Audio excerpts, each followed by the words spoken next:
You are listening to a True North Eager Beaver Media Podcast.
The True North Eager Beaver podcasts are proudly brought to you by our founding sponsors, the Miss V Mysteries from Corvid Moon Publishing, your source for science fiction, fantasy, and cozy mysteries featuring a broad diversity of characters. CanadianTarot.com, your uniquely Canadian online eclectic tarot community and forum, and the Peppermaster, hot pepper sauces made from fresh farm ingredients to thrill your taste buds and expand your mind.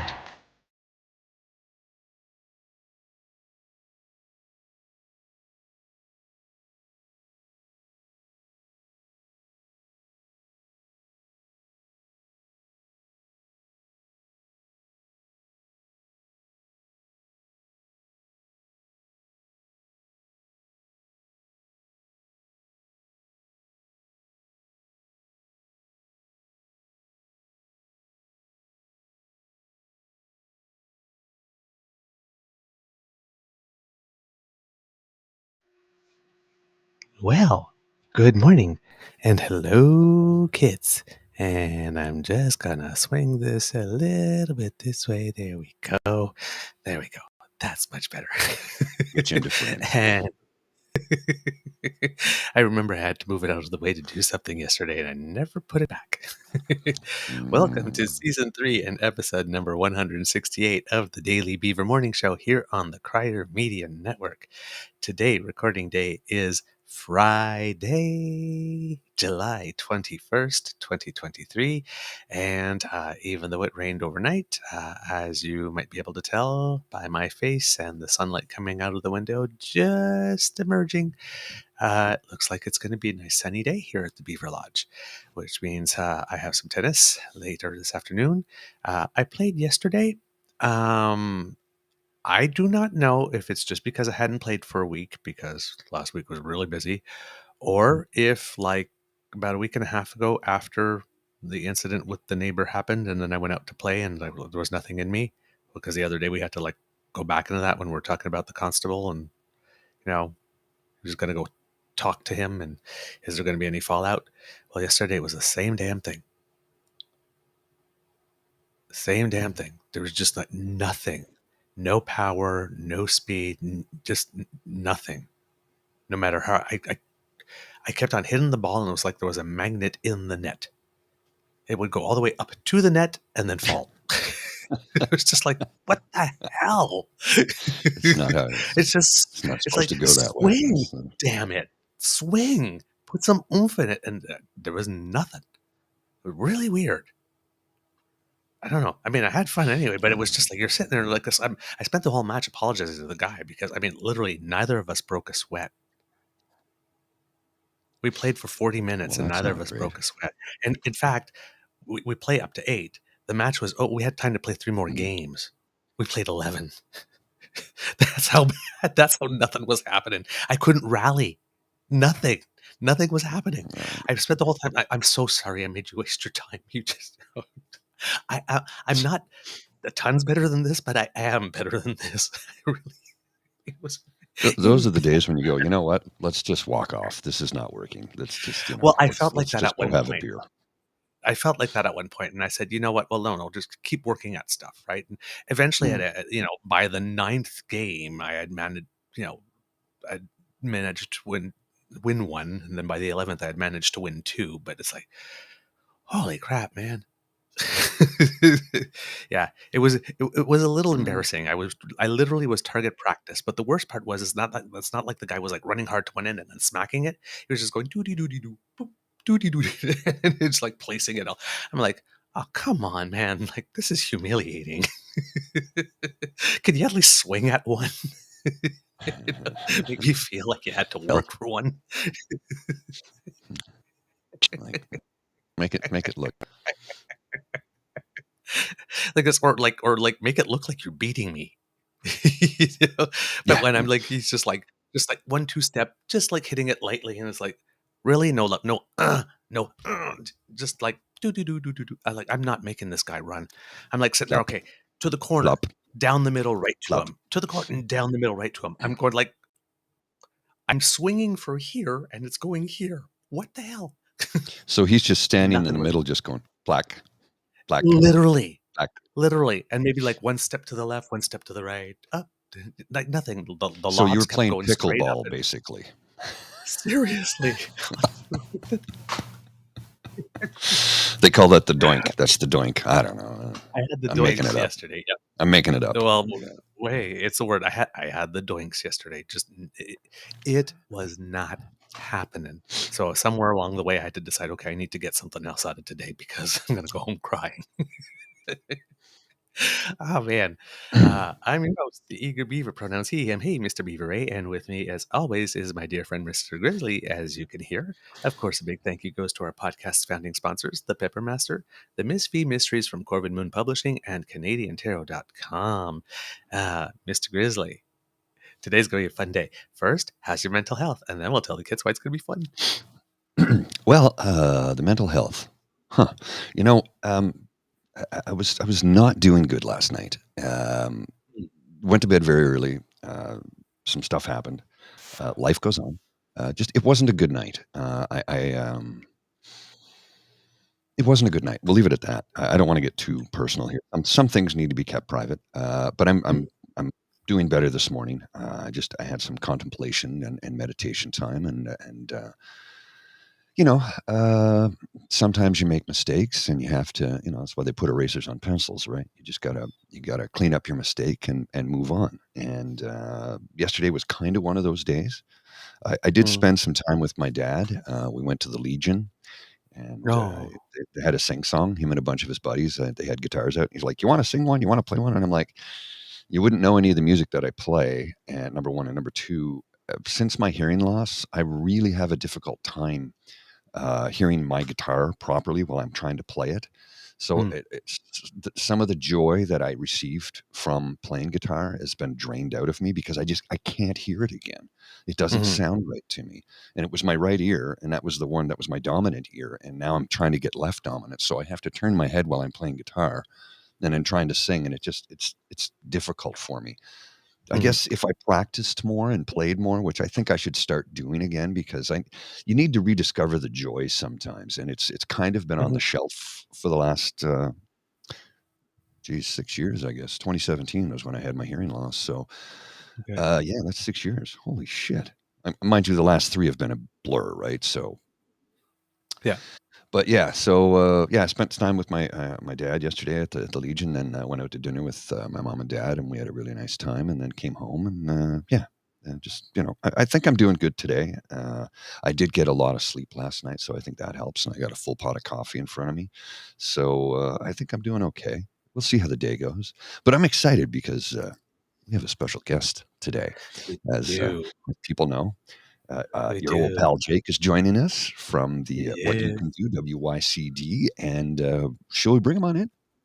Yes, absolutely. Hey. The mighty balding eagle has arrived. Welcome back to the Beaver Lodge, my friend. How are you? Delighted to be hanging out with you guys. I'm doing great. How are you? Oh, obviously, we got a full pot coffee, so things are looking up. Yeah. Just to let kids know, in the pre-show chat, we were talking about the shirt, color coordination. Yes. the color. Yes. And we mentioned how in Canada Orange Shirt Day relates to the Indigenous community, but this is different because there's a little blue to go with this red and white. And this morning, your Queen Beaver had her Cheerios from an orange bowl. That So bowl almost looks Ukrainian, almost. Eh? it does, It eh? almost looks like a Ukrainian Easter egg. Yeah. There you go. They're pretty bowls. Love it. Why all the orange, you may ask? Indeed. Yer Ol Pal Jake. Yeah, today Yer Ol is Pal Jake. it's you know what? There's strikes in BC ports, or maybe not strikes. We don't know what's going on right there. There's whole PP Might is trying to make his makeover work, but we ain't got time for that today. Because nobody got time for that. Today, if Schadenfreude's wrong, I don't want to be right. Come on, Jake. Let's dish. Orange might be a very popular color amongst former presidents real soon. Real soon. A nice one-piece orange suit. Yeah, a single garment affair for sure. Trending for fall and winter and spring and summer and next fall and next winter. And for the next, 5 to 20 years. Yeah. Rietmans 1 haute couture 0. Well, I saw a thing yesterday where a woman who, I think she's 73 years old, and she says we were duped. She was a fake elector, apparently, and she's facing 80 years in prison. Yeah. 80 years. I think there's one who said they thought they were signing an attendance sheet. Mm-hmm. Yeah. Let me just tell you, for the record, they were absolutely not duped. No. It could not have been more telegraphed. In my state specifically, a bunch of these dingbats on December 14th tried to sneak in to the Capitol building. I know. This is why I'm so happy we have you. They got turned away by the cops, and just well, who are who you? would have thought? We're the electors. The electors are actually in the building already. They're already here. I thought this was legitimate when we were creeping in at 2 a.m. with the lights off on our cars.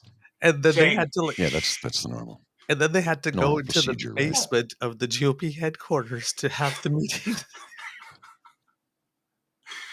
But I thought it was on the left. There's nothing like having the law say that it has to be in the building, because I believe that's what the law says, and then saying, well, since we can't have it in the building and we got caught trying to go in like this, let's just go into the basement, of course, right? Because who couldn't write it better? Of our headquarters, where the orb that glows is. Just like... It's going to be so hard to explain to future generations how these folks were the villains of this time. Like, why didn't you guys just immediately arrest them? I don't know. Can't answer that. Oh, God. I'm surprised they weren't, in the parking lot, in the parking structure, being like, and we're signing it. We're technically in the building. You all saw. Will you validate my parking? I don't know what happened to my camera. Oh, I just thought your head turned into an @ sign. Yeah, I don't know what happened there. I'm working on it in the background here. Something's gone sideways. Although I think there's a software update happening at the worst possible time. Because of course, damn you, Trudeau. Oh, you God. Again, Trudeau. You guys really are about 5 to 6 years delayed with your political scandals. That's very much our thanks, Obama. Hey, he's back. All right. Yeah, I'll just switch cameras there. Oh, nicely done. Ooh, Mr. Grizzly's side view. Look at the profile. Profile. Zoom it in a little bit. Yeah, you can see. See, you don't see where my nose was broken as badly here, right? But if I give you the other side, Anyway, I'll adjust here accordingly. Let me just my Barbara Streisand moment. There we go. There we go. Okay, but here's the thing, right? you're in Michigan, right? And that's Yes, where sir. the juiciest stuff is happening. Okay, Let me tell you. like this, you could not be the most perfect guest. Okay, first of all, kids, you have to understand, right? I try to keep the stuff Canadian, but I mean, this guy is like the world's biggest attention whore. So I mean, and the downfall, like I said yesterday, is in 4K 24/7 on every screen. You want it to be famous, baby? You got it. Okay, so the first set of these electors to face charges are facing charges in Michigan The great because state. Dana Nessel is not messing around. Let me tell you. Tell me tell you about me more, Dana tell me more. Knock 'em out Nessel. This gal is a beer swilling former stand-up comedian, fun fact, who does not give a solitary about about offending people who ought to be offended. And man, she has not pulled any punches. For a little background on her, she literally saved the governor, who was there was a whole kidnapping plot against this gal. Yep. She gives us back in the day in the newsroom an email one afternoon saying, "Just be ready for tomorrow. Whoever your A team is, have them there." And the next day, bright and early, raid after raid after raid, hillbillies from all over getting picked up. We find out it's the Wolverine Watchmen. That same fire is what had her, thank God, stand up to Merrick Garland and say, "Okay, well, 2022's come and gone. Looks like we're not going to get a timely investigation of this coup." And so she opens up a state-level investigation into the fake electors. I'll be honest with you, I was starting to get worried because the calendar days, the pages were flipping. We weren't hearing word one. And then this announcement.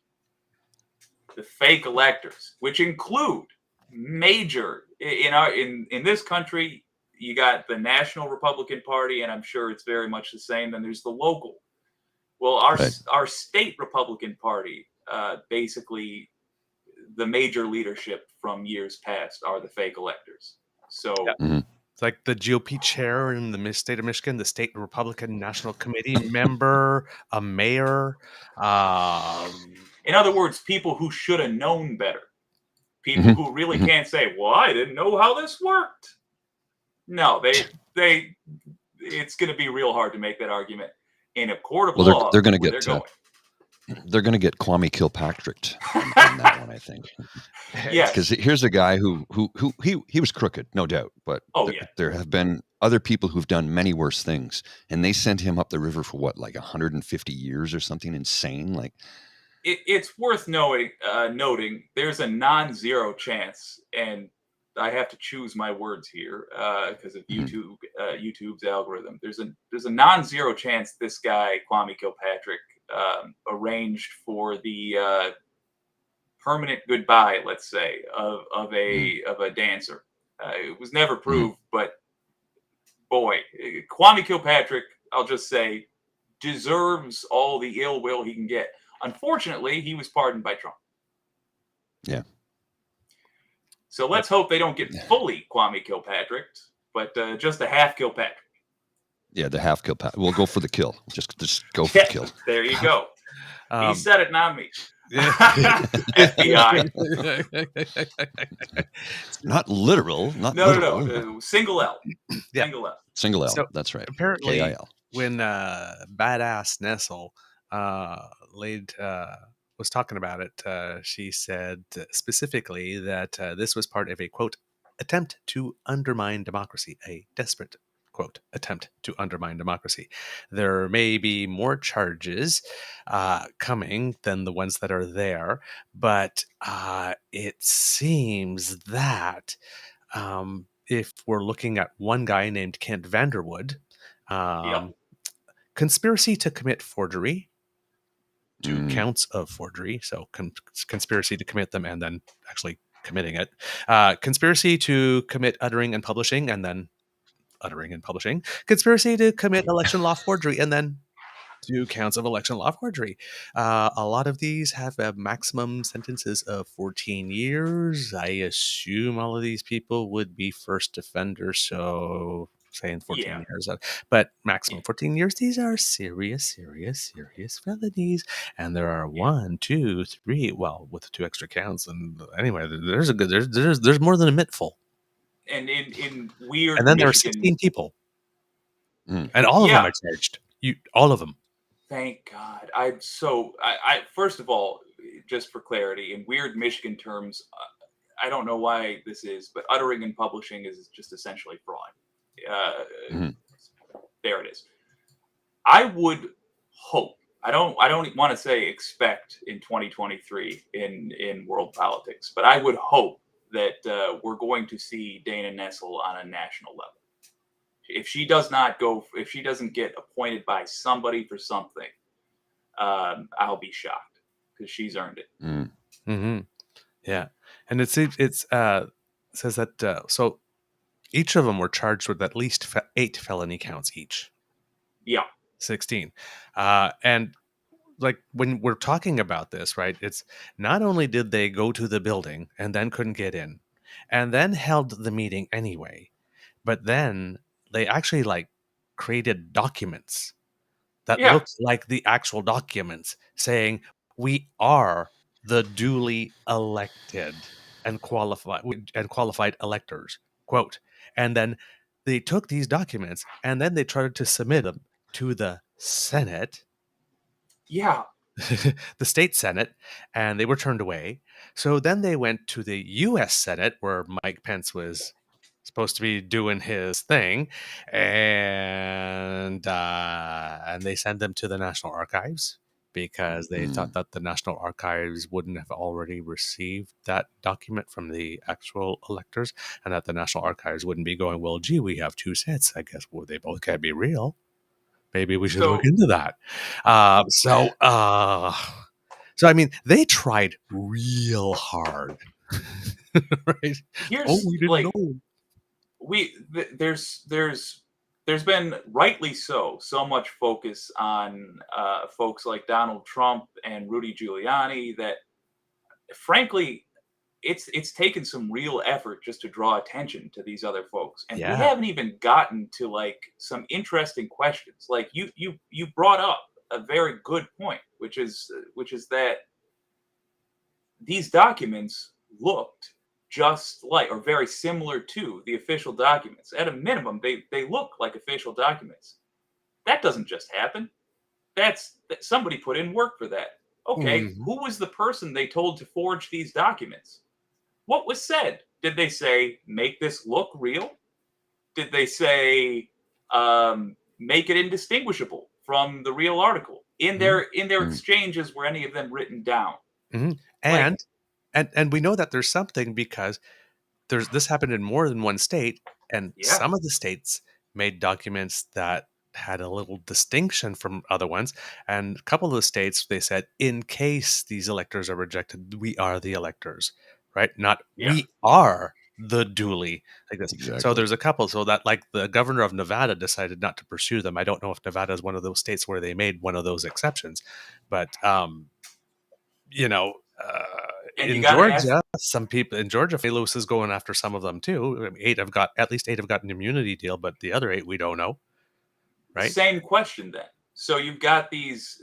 They get draft number 1 of these, and you know they were asked to do it a certain way because they're all very similar, and a change was made on some. Again, who was told to make the change to the actual physical document? Who was told to do this, and where are the communications between them? What was said? Because this is the sort of because deductive reasoning says that if all of them started the same and then some of them changed, some of them had the discussion, guys, if we do this, we're setting ourselves up, let's cover our butts. And some did. If you are let's just say a group. What's another name for a group? Like an official group, like an organization, let's say. Let's say you're going to somebody in your organization and you're asking them to do a crime. Is there some sort of a phrase for an organization that does crime? Racketeering? Organized crime. That's I just came to Organized me. crime. Of course. Yeah. And that's why it looks like Fannie Willis in Georgia is looking to maybe go full Little Rico. Oh yeah. Oh yeah. I've been listening to some 90s pop tunes celebrating that very fact. Fantastic. Oh, one by a Mr. Suave. Rico. Suave. Really fun music video available on YouTube.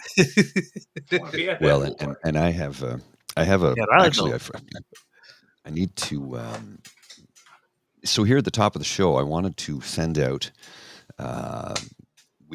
I'm just sending out a link to a friend of mine here, but I have some music that we're going to debut on the show today.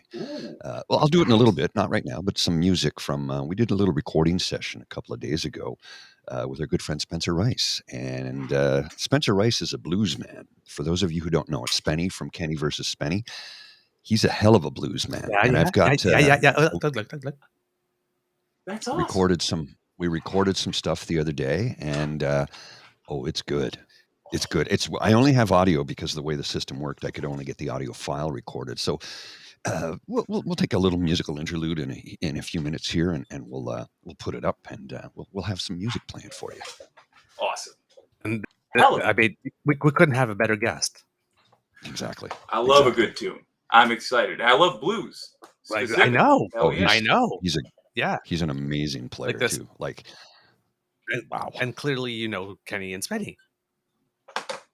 That's nuts. How did you guys meet up? Through James, through on the our Black network. Balls. That's on just our cool network. as hell, man. Yeah. You're everywhere. I love it. Okay, now here's the other thing. Now this has probably, I mean, indirectly with Trump, but because Michigan is a very special place. Jake, please. It seems that there have been 2 consecutive meetings of the statewide Republican Party that have resulted in actual physical violence, including somebody getting kicked in the nards. Yeah, I mean, they're literally fighting each other. Now here's the thing. I that's like 90%, let's say, Republican culture. I gotta be honest though, it's about 10% Michigan. 10%. Yeah. Even Dana Nessel, like on the opposite end of the aisle, she got beer drunk at a game of some sort, and somebody someone in the news questioned her about it, and she was at that point beer hungover, and her response was essentially, "Why don't you go yourself?" And like that sort of thing, you get 2 of those folks in a room, it escalates, nards get kicked. Stuff happens. We're not proud of it. We just show up the next day, pretend like nothing happened. Because I didn't know when the odds guy was coming at me dukes up. But I mean, that's the Republican Party these days as well. Like, there's the Democrats have those dingbats too. It's just we have usually at least one former. We jello rest because we're perverts. Yeah, we're just proper old-fashioned perverts, not this new weird nonsense. Just traditional perverts in the Democratic Party. Jello pudding wrestling. That's how we solve stuff. Yes. or a face slapping contest in the alley out back, and then afterwards we lie to our kids and say we were just having discussion, that sort of thing. But no, the Republicans, first of all, the lady who I think I think she's still the leader of the Republican Party in Michigan. Full on believes in demons. And I don't mean like metaphorical demons. I mean, she thinks people do things because they are possessed, which makes it very difficult to have a political conversation with her.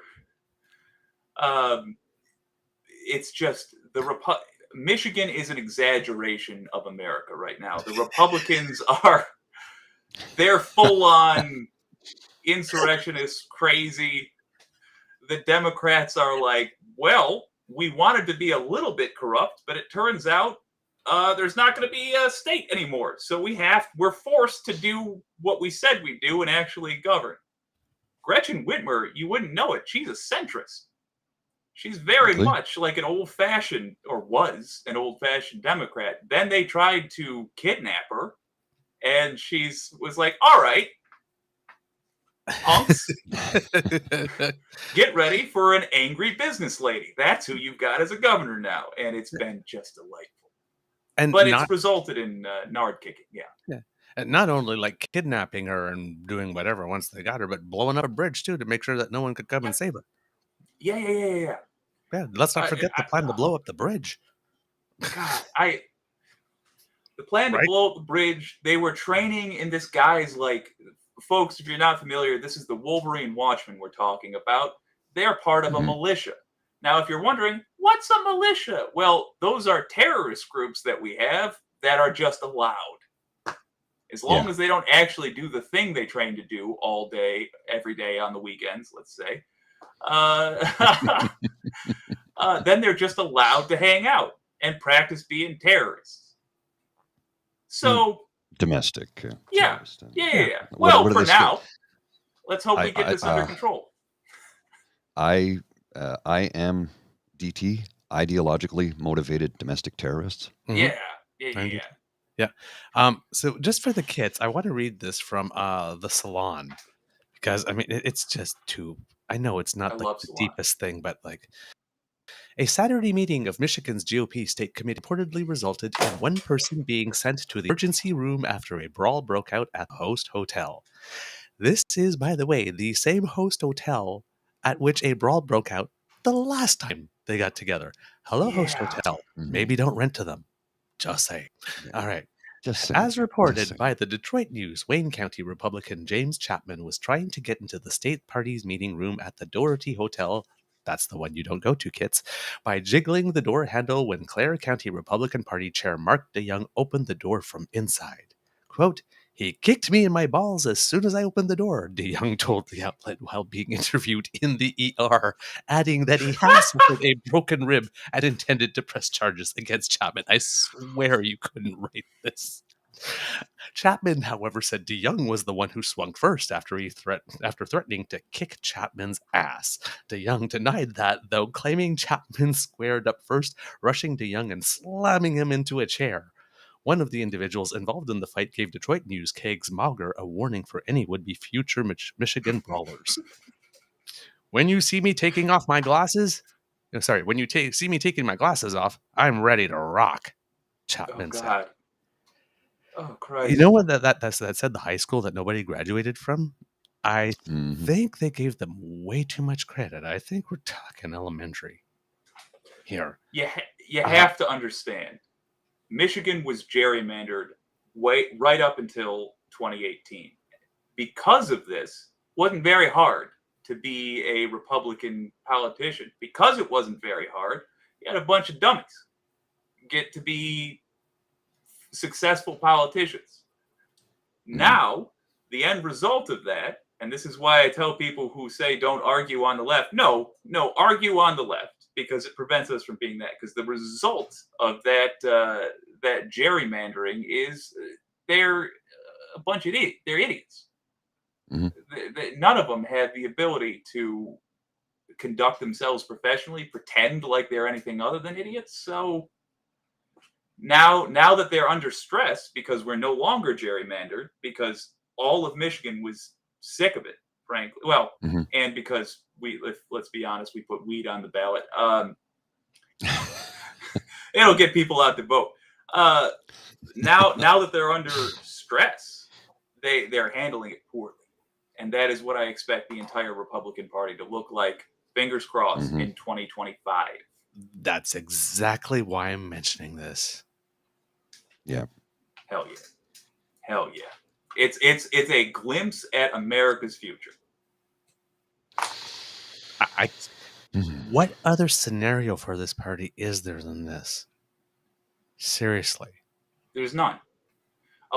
No. It's easy for people to forget this, but yeah, Trump's he gets more popular with his base every time he gets charged. Okay. Not a single independent voter is going to be like, well, he's been charged 3 times. I'm voting for him. That's it. He was the incumbent and he lost. On top of that, that was to the guy who's the incumbent now. On top of that, this was before he tried a coup. I somehow doubt that that he's won over that crucial independent vote. You know, on January 7th, I thought there's no way I'm ever voting for this guy, but everything that I've seen since then, well, yeah, maybe I was wrong. Said no one ever. Yeah. Think about the guy he's pretending exists. The gal who was out there like on November 4th of 2020, I didn't want to vote for him, but then he did a coup, and I'm like, oh, he does care. I don't think so. I feel he's really fighting for America. Yeah. Not, democracy in America, but still. Christ. I'm so sorry. Oh, man. When you guys are watching this, and Grizz or Mr. Beaver, I'm curious to hear. When you guys are watching this over there, are you, like, nervous every day that this is just going to turn into, like, a shooting fight? Yes, I am. Yeah. I'm nervous about that, genuinely. Like, you're right to be, I think. See, here's the thing, right? It's a lot of the rhetoric is like, well, we can't do anything to provoke them. Right? So we can't apply the law like we should apply. Like Donald Trump is not anybody would have been told like to turn around and put your hands up against the wall right about now. Yeah. Yeah. Okay. He's getting this treatment, and a lot of it is because one former president we can't, but it's all this public management thing. And my thing is, these people are going to do this whether he's acquitted, found guilty, given the chair, allowed to go to Club Fed for the next, whatever the result is, they're going to do it anyway. So just do the damn right thing and do it the right way. Just do it. You're not wrong. You're not wrong. You're not preventing any of it. And maybe if you do it hard and fast, you can trace it makes people go, oh, okay. That is exactly correct. And the maddening thing was we had an opportunity on January 7th to correct decades of corruption by saying, okay, this is it. We're going to finally take this seriously. And if you were keyed into American politics at that specific time, there was a window where all the psychos who had been saying the stuff that makes the whole rest of the world nervous, they were real quiet, and it was just assumed throughout the country that there would be repercussions, and then there were none. And Kevin McCarthy shot that starting gun, saying it's back on, by going down to Mar-a-Lago in America's taint and redeeming the guy. And suddenly it was all back. Suddenly they're like, oh, there aren't going to be consequences. Republicans really do get to get away with everything. And the conspiracy nuts then took that and used that as like proof that Trump was secretly right and he's secretly still the president and all that. So if folks over in Canada, if your Pierre Poliver fella does the equivalent, and you get the opportunity to get him, understand how important it is that you act. You gotta, because these folks take their signals from the Justice Department. Yeah. Fortunately for us, because we had the occupation, we didn't have like a January 6th following an election, but there was a, attempt to overtake our city, and people are being tried right now. And Good. we had a public order emergency commission looking at it as well, and that so that creates a precedent. But it's like I'm just like, but when you're talking about it, you've got Trump, and right about the same time on the same timeline, back in Brazil, Yes. Bolsonaro lost his election. And Yep. there was a little bit of an insurrection there. Bolsonaro had left the country a little bit for a couple of days to say, well, I wasn't in the country when it happened, so it couldn't be anything done with me. Back in June 30th, actually, the Brazil court votes to bar Bolsonaro from office until 2030. So he was already charged, arrested, tried, sentenced, and barred for running again for because in the time before orange shit stain was even indicted in the States. It makes me so angry to hear I hear other like American broadcasters of all stripes being like, well, you got to be patient because you see, the thing is, Merrick Garland has to build a case. What you just pointed out is exactly correct. Look at an example of almost the exact same thing. By the way, with many of the same characters, including Steve Bannon and Stephen Miller, advisors to Trump, involved with Bolsonaro's coup. Exact same thing, handled in an instant by comparison. Well, it turns out we found out that nothing happened at DOJ for a full year. Because people at the Washington FBI office were and other places were denying subpoenas, saying you don't have a good enough. Everything was like being blocked almost, and that the people that were coming up to talk to Merrick Garland weren't actually telling him that there were officers that had like completely different views of it. Well, so Merrick Garland happened for a year. Merrick Garland himself forbade people from talking about Trump within the office. Just forbade it altogether. And I'm sure he's going to turn around and say, like, well, I was trying to build a case and that takes time. No. It wasn't until Cassidy Hutchinson testified. Exactly. And he was caught off guard. And that changed everything. Exactly. And he clearly, he had no idea some of the stuff they uncovered. But it was all that, like, for example, we need a warrant to go and look at this. It's like, no, you haven't met the threshold. And it's like, the threshold has been really, really, really met. But like, for some reason, the thresholds got higher. Yes, that's exactly it. They're couple of things. Thing number one, and I recommend we do this in both of our countries, knock off the folks that are on the left who are saying ACAB all the time. It's not that I don't agree with the frustrations they have, but what a great way to ensure that you will never have right-wingers punished is to have no left-wingers in the police. For those who don't know of our viewers, what's ACAB and listeners? All cops are bastards. Okay. Yeah. Okay. And I hear that at all kinds of protests, and I gotta, that's like saying, give all the guns to the people that dislike us and hope for the best. I don't like that plan. Don't like that plan very much. It's not a good one. We'll just send this guy after them.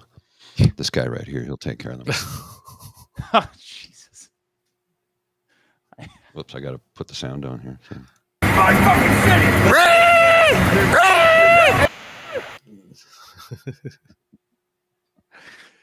Oh, God. Oh, God. That's him, by the way. That was me. Did you know that was in Newsweek? Oh, hell yeah. Somebody sent me a clip. It was in Newsweek. I'm like, what? Why didn't they try and reach out to me? They just featured a story and they didn't even talk to me. You are a personal hero of mine for that. We need, honestly, the left needs more of that attitude. We got to rediscover our teeth. Oh. Well, there's a part of me that, look, do I regret doing that? No. The only regret I have is the amount of F-bombs I dropped in that time period. Fair. Because it kind of takes away some of the credence to what I was saying. And my mom wasn't real happy with the F-bombs, but she understood. She understood completely. Yeah. It's like, no, people are torturing your friends and neighbors in your neighborhood. The police are standing by and letting it happen. Nobody was lifting a finger to do anything. That was day 5. It went on for 2 more weeks. I mean, genuinely, I hope you guys are encouraging Canadians to take action to make sure that doesn't happen again. At the very least, make your officials go up in front of a microphone and explain what they're doing to make sure that doesn't happen again. Because the real danger comes from the fact that right-wingers get treated with kid gloves to the point where they get to exist under different laws than everybody else. And that turns into fascism lickety-split, apparently. God in hell. Yeah. All right. We can always release this on them too. Hang on, I got this. This I think you'll like this. This is also the new thing I'm looking at here. Right on it. Grizzly bear on fire. I love it. That's a mad bear. I love it. So moving from Michigan, just to say like how terrible things are going within the party, and that's what's coming up to the other levels as things start imploding. At the top, someone ran to the press and said, "I got yet another target letter." And then yammered on. I watched the show, yammered on for at least, how long did he go on in total? Because I think he was at 90 minutes already when you started. Yeah. And he was still going when you stopped. I was replaying part of that, but in short, he was just going on and on and on. And I got to tell you, I make fun of this guy for a living. And even I was finding it boring because it was the same thing, the same stuff over and over. It's all them. I never do anything wrong. Crowd like train seals. And I think finally he's listening to his lawyers who are like, look, you're going to go to prison for the words you say. So he didn't touch on it as much. But I mean, this is the one. We're almost numb to it because we've heard of so many indictments, but this is the one that really, truly, genuinely matters the most. This is the one that decides, is America a place where right-wingers are allowed to just try a coup every time they lose an election? Carrie Lake is she's a failed gubernatorial candidate. Yet another example. She's trying to be the next Melania. I think she's trying to push her out of the way. Seriously, she loves him just a little too much. Oh, it's creepy. It's creepy. It is. It's creepy. But it's just, this needed to happen. I'm delighted it's finally happening. I'm infuriated that it took this long, and we're going to have words with our leaders as soon as this is wrapped up. But thank God the main event is here. The coup is going to be dealt with. Now, that said, he said he was supposed to report yada yada by yesterday. Didn't, as far as I know. Donald Trump's word is worth nothing, so I'm not concerned with Jack Smith at all. But I would just advise you all that sometime within the next 2 weeks, you're going to see this guy arrested for trying a coup. And I'll be streaming that one. Oh yeah. Shall we take a small musical interlude here for a second? Let's do. Hell yeah. Let's. Okay, so I'm just gonna give you this will be the file that we're gonna hear. Where is it? I can't find it. Hang on a second. Gotta find. Oh, there it is. Sorry, apologies. This will be the file. And so you're going to see the streaming file will be miniaturized in the background. But this is our good friend Spencer Rice. Spencer Rice plays the blues. Sit back, relax, and listen to this for a minute or two. I think you're going to very much enjoy this. It's really good.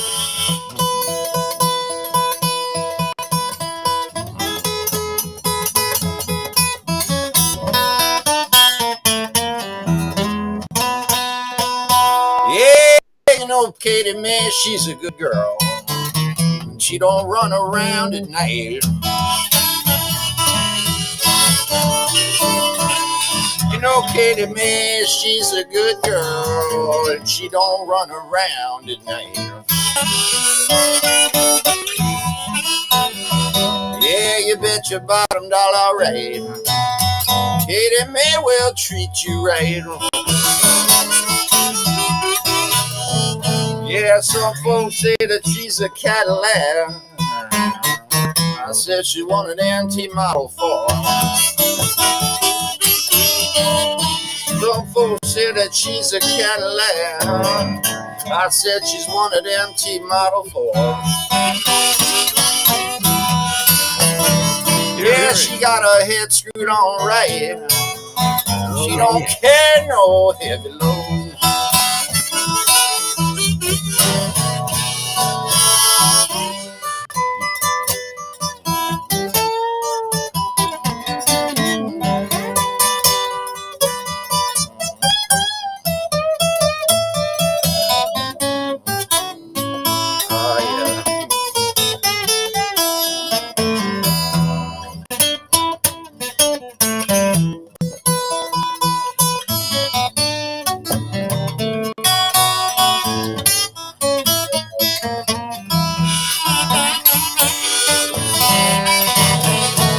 Yeah, I give that woman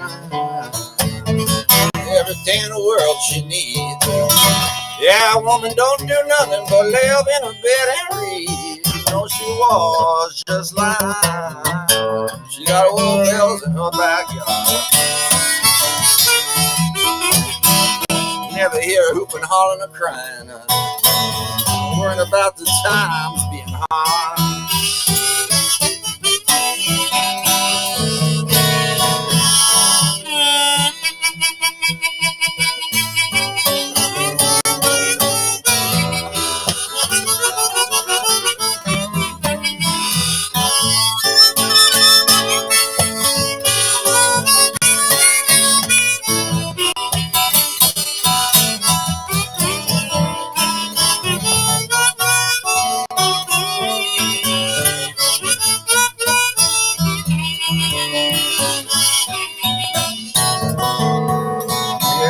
Goodbye, Katie Mae. Honey, that's all I got to say.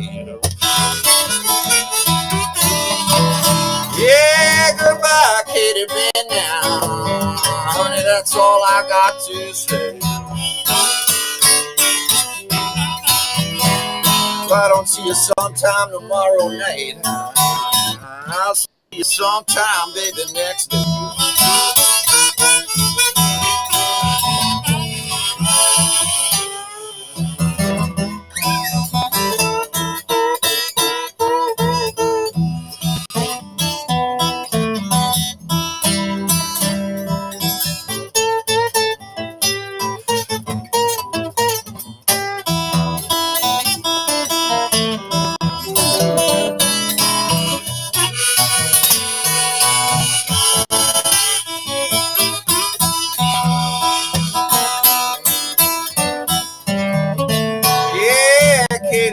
She's a good girl.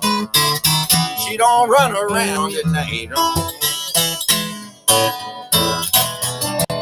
Yeah, you know Katie Mae, she's a good girl. She don't run around at night. Yeah, but you bet your bottom dollar right. Katie Mae will treat you right.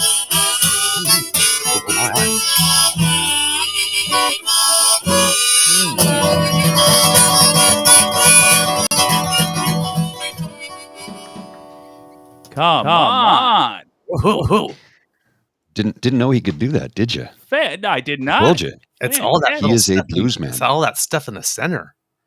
Oh yeah. I feel like between the dump, but it's all the bing, yeah. all the different rhythm and everything. It's like, wow. Spencer Rice is a blues man. He's a Full damn stop good in the story. one. He's a blues man. Oh yeah. I feel like we did a couple of tracks. Sitting on a back porch in Louisiana, slapping at mosquitoes as big as basketballs. That's just fantastic.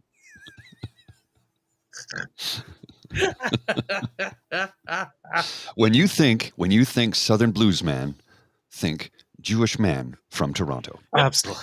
Now I do. Well, I'm sort of borrowing from what was it? Bringing Down the House. When Steve Martin did the film, it was with Eugene Levy and Queen Latifah. And Eugene Levy's character fell in love with Queen Latifah, and he got really heavy into rap in the film. And Steve Martin says, when you think of rap music, think of Canadian Jew from Toronto, Eugene Levy. So I was sort of borrowing that one, but it's sort of like how with all apologies. It's like how you. But no joke. I mean, that's a serious blues player. Yeah, like, that is a serious blues player. Oh man, Spencer he's a musician. Like, my God, playing the harp, blowing the harp, playing the blues guitar and singing. Like, forget it. I couldn't ever. I've been playing guitar for almost 40 years. I can't ever play like that ever. I just don't have it in me to do it. Well, I mean, that track was fantastic. What was it called? Honestly, I think it's Katie, but I'm not sure. I'll have to check with him. I didn't put titles to it. I just, we did two songs. So I got another one for later on in the show. Yeah. Ooh, Katie will teach you out. Whoa. Yeah, these are tracks that are very much in the public realm, so we have no risk of copyright violation. I didn't think about that. Good. Yeah. Because they're quite old. Did Mr. Beaver freeze? He did. We lost Mr. Beaver. Just the perfect moment. Yeah. The look of shock. Just want to do a slow zoom in. Okay, we'll just pull him out for now. He'll probably have to jump in and out. His computer may have borked on him. Fair enough. We've been both having weird computer issues. Mine keeps updating constantly at the weirdest times. I'm like, I go to log on the other day and I'm like, why is it updating? It's not supposed to do that now. It's supposed to do that at 2:00 in the morning when I've set it. Don't ever update update when I'm not using it. Right. It's the curse of the Beaver, man. I had that. I had it happen last night. My whole stream just shut down.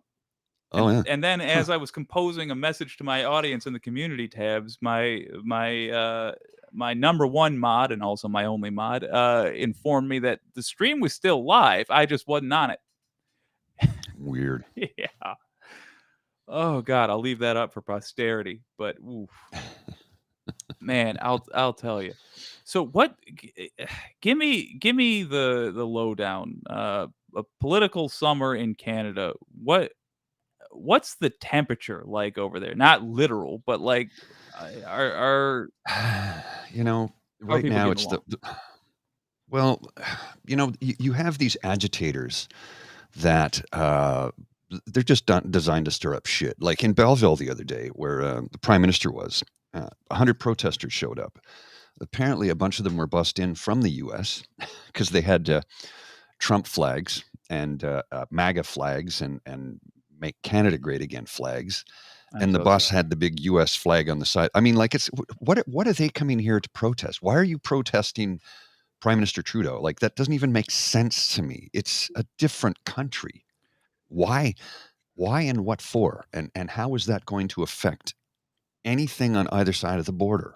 It just makes no sense to me. It's like me showing up in D.C. to protest Trump. What? Yeah. Why would I do that? I don't have a vote. Literally, I have no skin in that game. So why would I do that? Truth be told, if we're just talking about the principle of the thing, I would kind of get it. Like, all right, America's kind of choking the world with fumes right now. I would understand. But after that Bolsonaro revelation,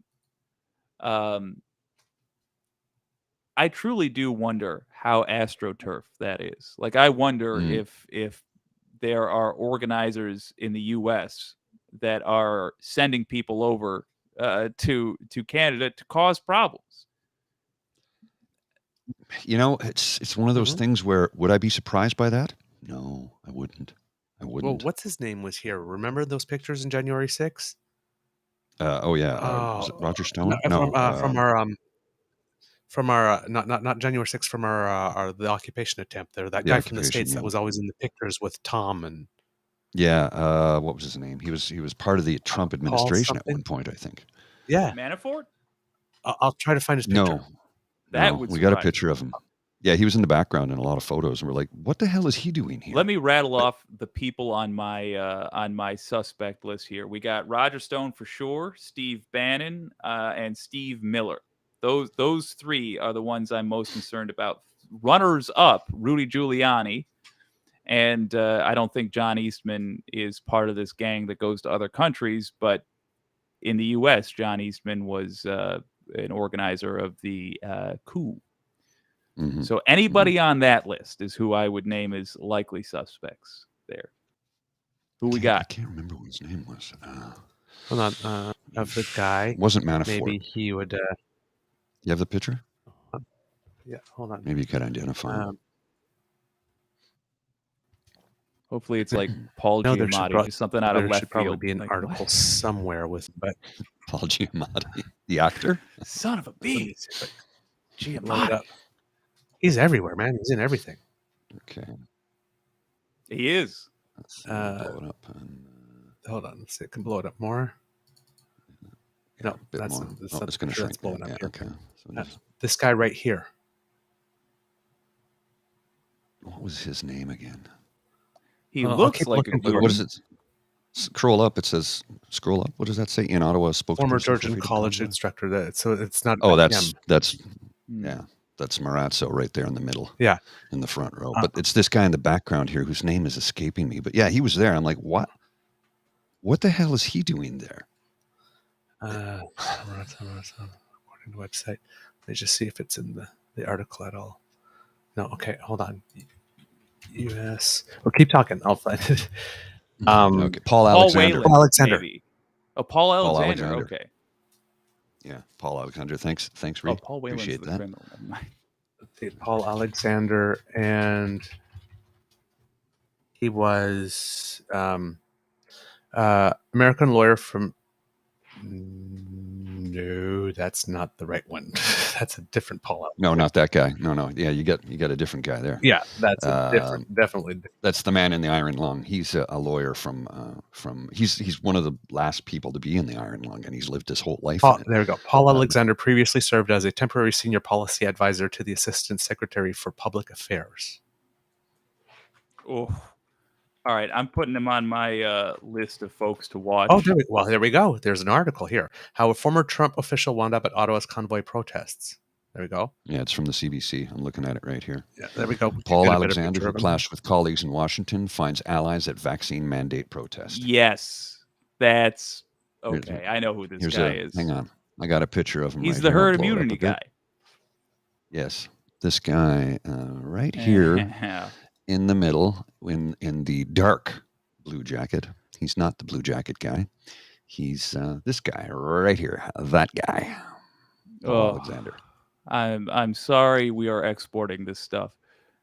I honestly, it might be helpful if you guys put a lot of these cats on like a terrorist watch list, so we can say this guy's on a terrorist watch list, and that wouldn't be political theater. They're terrorists. No. Good It is. Lord. It's ideologically motivated domestic terrorism.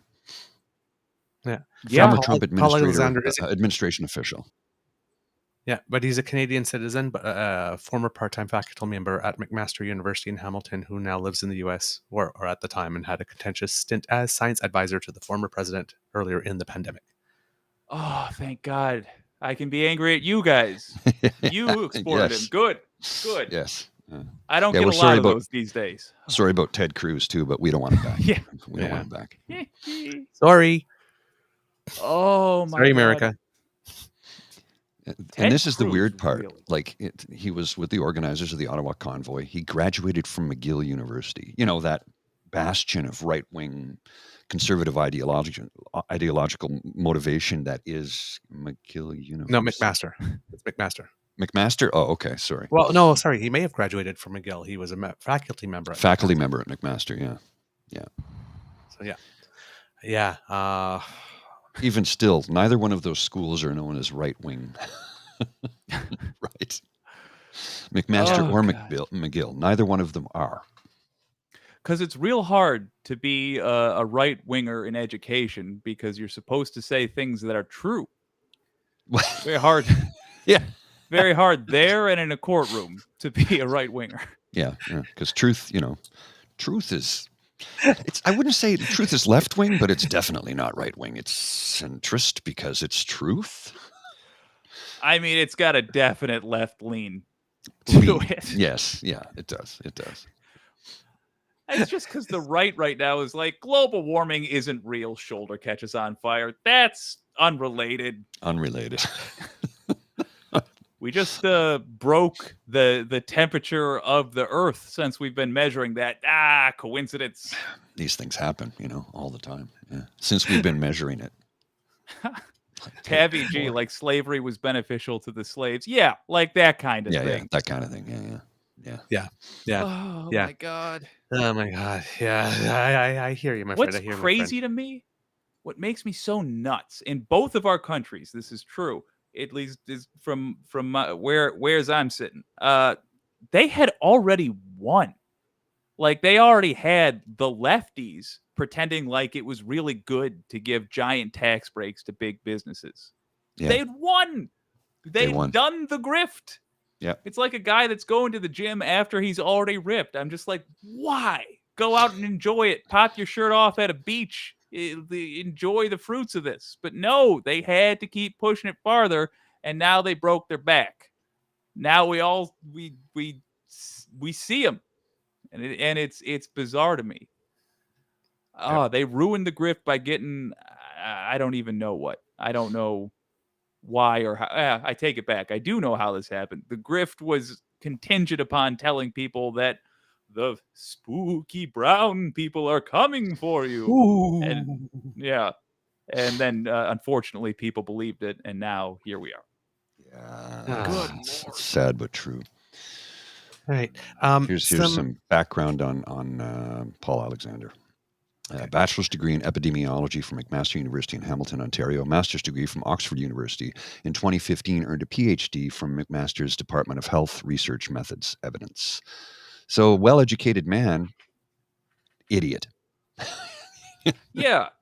That just tells me when he was doing all that COVID nonsense, he knew exactly not only that he was wrong, but he could identify why he was wrong. Yes. Yep. And yet, give for a some shit. reason, he still thought it was beneficial to lie to people and get estimates are around 500,000 Americans killed unnecessarily. I think. Now, correct me if I'm wrong here. Correct me if I'm wrong, and I'm really reaching on this, but maybe that was his way of getting rid of the poors.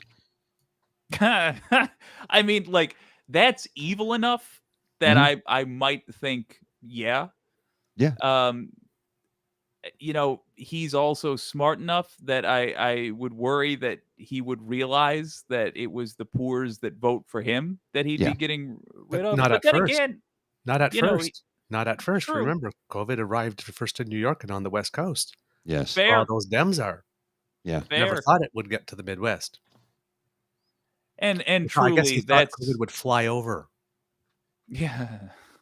Hmm. That's one of the many reasons also why it's not good to elect grifters, dirty poors. Yeah, it's probably what he was thinking. But also, he didn't actually he somebody in this wouldn't actually care about the philosophy or the even policy. They just would care about pleasing their boss, and he probably got a nonsensical order to say, "Yeah, we're pro COVID now. Mm-hmm. We're real on the side of the disease. So find a way to do that." When it I was like killing the Dem Mohan's voters, comment I got on the screen here. Education only means you can regurgitate what you read or taught. It doesn't necessarily mean you are a critical thinker. It doesn't necessarily mean that. Yeah. Some of the dumbest people I've ever met in my life, and I'm not kidding when I say this, are lawyers and physicians.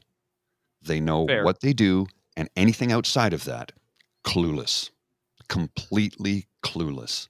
I'm not saying they're bad people. I'm just saying they're not as smart as people would think they are. Because, you're a lawyer. You think they're automatically smart. Well, we've seen people who were defending the convoy people during the POEC, and their defense lawyers were not that smart. Yeah. Clearly not that smart. Yikes. Perspective on lawyers here. Do bear in mind that these folks, and I've really had this laid out for me in recent years. These folks they're limited in how effective they can be by their clients to some degree. Like if your client shows up to court for bank robbing and they've got a sack with a $ on it and they're wearing a black and white striped shirt, there's only so much you can do to talk your way out of that one. Rubble. So yeah. So when, for example, Trump goes to his lawyers and it's like, all right, so here's the thing. I'm going to say that I did the crime. I'm going to say that. And you have to say it wasn't illegal. All they could be like is try to not to have a straight face when they go to on CNN or whatever. Like, so I know the crime is obstructing justice, but the thing is, when he prevented law enforcement from doing their job, what he was really doing was blocking truth, not obstructing justice, though. A truth. different phrase. Well, no, I mean, in his perspective, it would be, well, since it's a witch hunt, there was no reason for it to be. So he was stopping an attempt at personal persecution and standing up for his rights. Oh, well. And remember, then his lawyer. Remember, witch is an acronym for a woman in total control of herself, which means Trump's just admitted to the fact that he's trans. There, it's a rumor. I started it. There you go.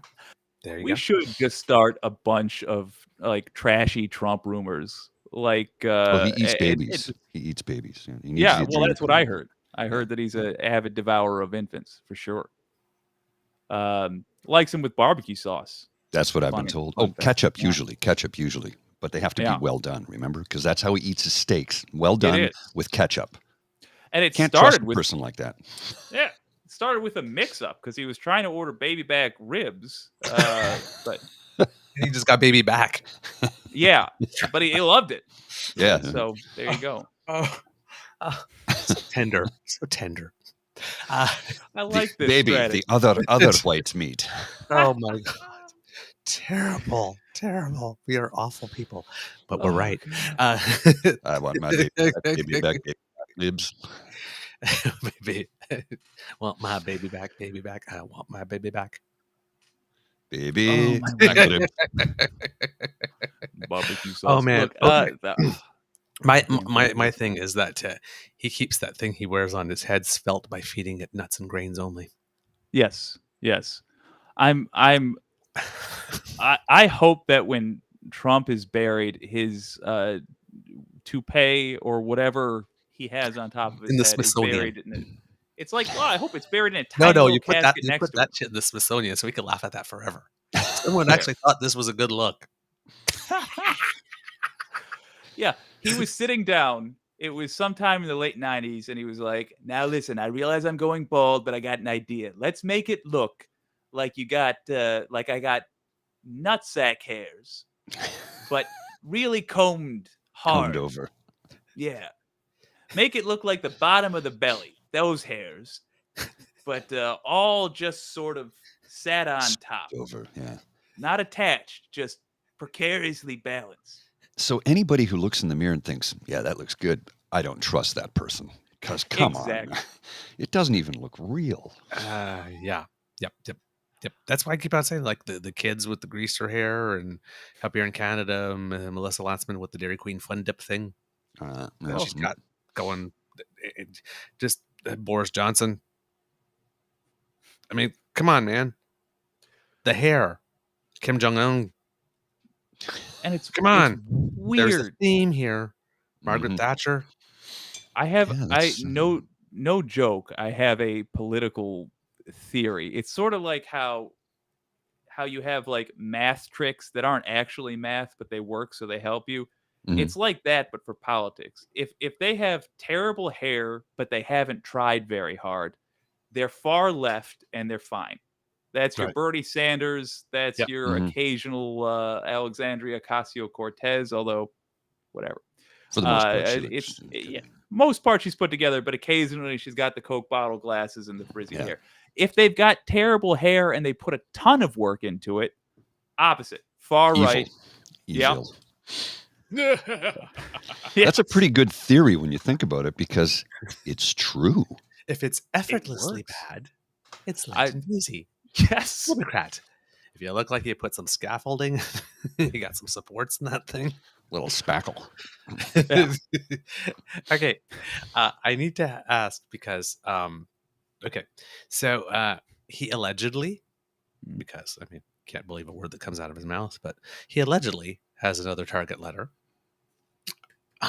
which of course makes me very happy because, as we said on yesterday's show, this is not only Schadenfreude, it's return on investment. So, ROI, baby, cha-ching. Karmic credit card is due. Pay up, bitch. All right. So, of course, everybody's saying, oh my God, warn like an insurrection, another thing can happen, right? And yeah. So just charge them anyway. We'll deal with that if that happens. Yeah. Now, it seems Good if it that happens. Let's find out where these folks are. Yeah. Now, it seems that the exactly. 16 charges in Michigan happened on the same day he got his target letter. So it was like 2 scoops. Oh, it was the best. See what I did That was there? the best. I bet you he had the most delicious piece of chocolate cake you've ever seen with 2 scoops. Oh, I was floating. 16 witnesses against him. And all that testimony, I'm sure, will happen in Michigan, will be taken by Jack Smith and then brought in to the other trial, of course, right? Because it was all said under oath. So I strongly suspect, and this is a rare time when I'm going to be okay with this, that not a one of those traitors are going to finish out their sentence. I think they are all going to turn on this guy. No, Good. Oh yeah, absolutely. Well, some in Georgia have. Yep. Or turned on each other. So, folks, former Trump chief of staff Mark Meadows has been weirdly silent. Yes. And his name has not been on a one document. That's pretty odd. With statements such as Mr. Meadows will say anything that he is legally required to, which is driving the Trump camp mad because they don't know if he's flipped or if he hasn't flipped. And they're sending people to probe to see if he's flipped or not. Yes, they are. Nothing. Radio silence. He seems to be the only one out of the whole damn gang that went to his lawyer and listened to his lawyer. You let me do it and you keep your damn mouth shut. Yeah. And folks, if you want to know what to look for next, to know exactly how screwed Trump is and what flavor this is going to take on, look for the indicting document when Trump is arrested and taken to court and arraigned. Look and see if what they say about Mark Meadows on there, because if they mention Mark Meadows and Mark Meadows doesn't respond like that, first of all, let me say this again or try this again. They have to mention Mark Meadows because Mark Meadows facilitated this. The chief of staff. Yes. And he was the one talking to Cassidy Hutchinson and all this other stuff.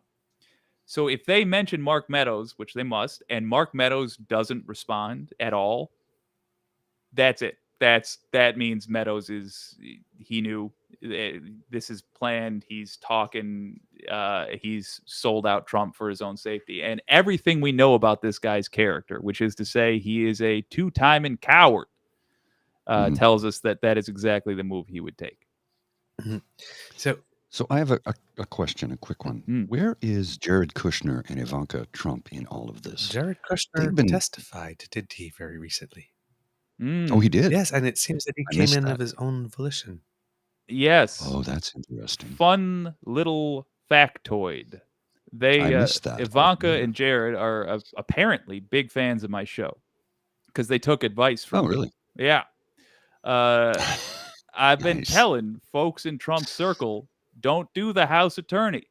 That's only going to look out for the boss. Well, obviously, because they watch, I am assuming, they did not use the attorney that Trump was offering and instead got their own attorney. And wouldn't you know it, they're fine now. No legal consequences for any of this. Yeah, because that's why I said they've been oddly silent, which is, like what? How's that even They possible? went in and testified when they were called to, and they too kept their mouths shut. Yes. And what about the reincarnation of Goebbels, Stephen Miller? Where's he in all of this? Well, he's probably using a Trump attorney, and Mm-hmm. therefore he's probably going to go to prison.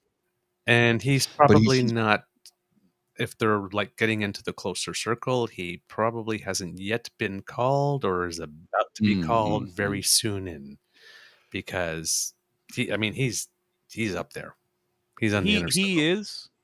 Truth be told, I don't want to make an ass of myself. Truth be told, I think he probably had less to do with the actual organization than it appears he does, because he was. That's true. With the 6th, yeah.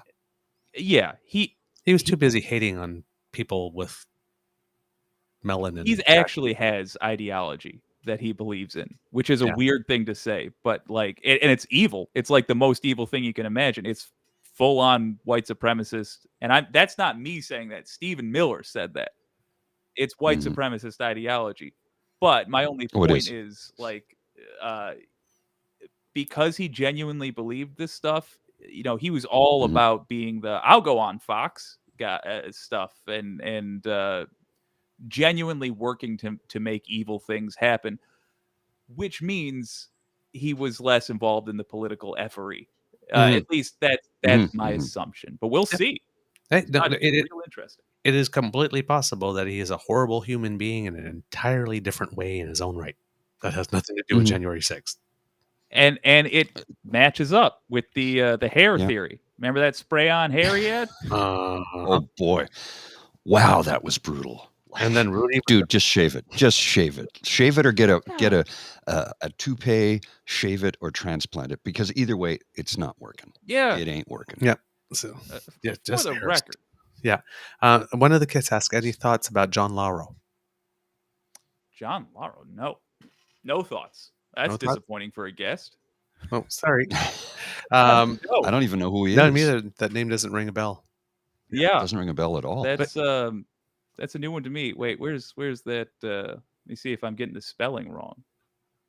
Lauro. I don't know who he is. Please, Taffy, let us know, because I'm not familiar with that person is. So we have Trump's new attorney. Oh, the new attorney. Oh, yes. No, other than my and this I'm giving you a secondhand assessment here. This guy seems to be a bit more of a professional. Yes. Just based on the circles he runs in, which is good news for Trump. And frankly, at this point, I'll take it. Like I don't have any concerns. He could have Johnny Cochran. I'm not worried that he's gonna like somehow. Yeah. I want him to have the best lawyer he could possibly get, so he can't turn around and say I was misrepresented when it finally came, when the chips came down. Because this, as both of column keeps saying, this is a just press play prosecution for the documents, at least. So just bring the best, because you can't win. We got you on tape. And I just want like a coherent pre-trial era, like where we're not saying, okay, I know Alina Habba just rattled off 3 paragraphs about this, that, and the other thing, but none of those had anything to do with the case, and none of us are sure why she said it. Like, and who's that other guy that looked like an extra from The Godfather? I'm blanking, but Joey Tacos or something. Yes, yeah, Tacopina. There it is. Yeah. Like he's had so many jackass lawyers, and I'm including Giuliani, that I'm about ready for a boring professional to just do the damn job. Yeah. My God, even just like hire Marcia Gay Harden to play the role. I mean, doctors are on strike. Just like she'll probably do a better job. So with this one, going back to, since we're talking about the documents case, the thing that I wanted to ask you when we're going to have you on the last time was that it's because the indictment had recently come down, and it was like 4 days later, after the judge like puts all these restrictions on what documents he can share and how he can see it, and there are certain documents he can see only with the presence of his lawyers, and he can't take anything with them. They got to like take him like this. We're showing you this, and then we're taking it away from you, and like this, you can't talk about this, and all this kind of stuff. 4 days later, the Bedminster tape comes out. Yeah, 4 freaking days after that side is told, and don't you dare freaking leak or think of that leaks. And I don't know. Something tells me, I mean, I guess it could have been the Jack Smith side that led it. It's just like, just give you a little taste of what we got on you. So just to make you sweat a little more. I can see that, Yeah. the psychological warfare. But come on. It just looks like so much. You told me not to do this. I'm not going to not press this button. Okay, let's release the tape. Go. Big money, no Two whammies. options. Either the Jack Smith side chose, and this I'm going to make it sound like it's not likely, but it could have happened. Either the Jack Smith side chose to start leaking documents once Trump coincidentally had them. Maybe. I mean, that's a piece of strategy. Maybe they decided to do that for the reason you say, putting pressure on potential flipping witnesses. Or the watery sieve that is the Trump organization once again leaked documents as soon as they got their hands on it. Truly, it could be either. And I would just say this. I think it's Trump, because about the dumbest thing that he could have done, in my opinion, is release any further documents. And just going off the thing that has been most accurate for predicting Trump news, assuming he's done the dumbest thing that can be done is usually the way to go. Okay. So I was sitting there like, really? 4 days? It's 4 insane. damn days. I can't wait. I cannot wait for the tell-all books about this. I'll just admit it. If you join the Trump administration, I'm talking to you, Giuliani. If you joined the Trump administration with the sole excuse or sole purpose of wanting to write a book about hot goss, you sold. You've won. I'll buy it. I cannot wait to find out what a disaster this was behind the scenes. My God. Okay. Also, I wonder what a Trump. That'll happen. Oh yeah. Pardon? I'm dying to know what a Trump panic attack looks like and how many he's had so far. Oh man. Well, if we're talking about the target letter he recently received, it seems that there were more about some of the offenses that were sort of mentioned in them.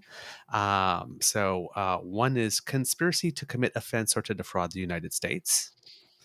The other one is deprivation of rights. And now a lot of people are saying under color of law. I've heard someone say that under the U.S. Code, one is Title 18 U.S. Code 241, and the other one is 242. And they're essentially the same law, 241, 242, but 242 has under the color of law and 241 doesn't. And it seems that it's more 241 and not 242. So there's a whole lot. You could hear a lot of discussions about under the color of law. Because apparently that's not relevant. So that's what they're saying. So it seems that it's 241 and not 242. So the under color of law does not apply in this case. Really? What I heard just this morning, just before coming on. This is the latest thing, because the color of law thing is, creates a whole debate, right? Well, this wasn't under color of law. This was like that. Apparently, they chose the one that doesn't have that. There's two options. Yeah. They chose the one that doesn't have that because they don't have to prove it. And then the third one is tampering with a witness, victim, or informant. And that is the really dangerous one for Trump. Because if you are accused of tampering with a witness or an informant, that means the witness or informant that you really wanted really didn't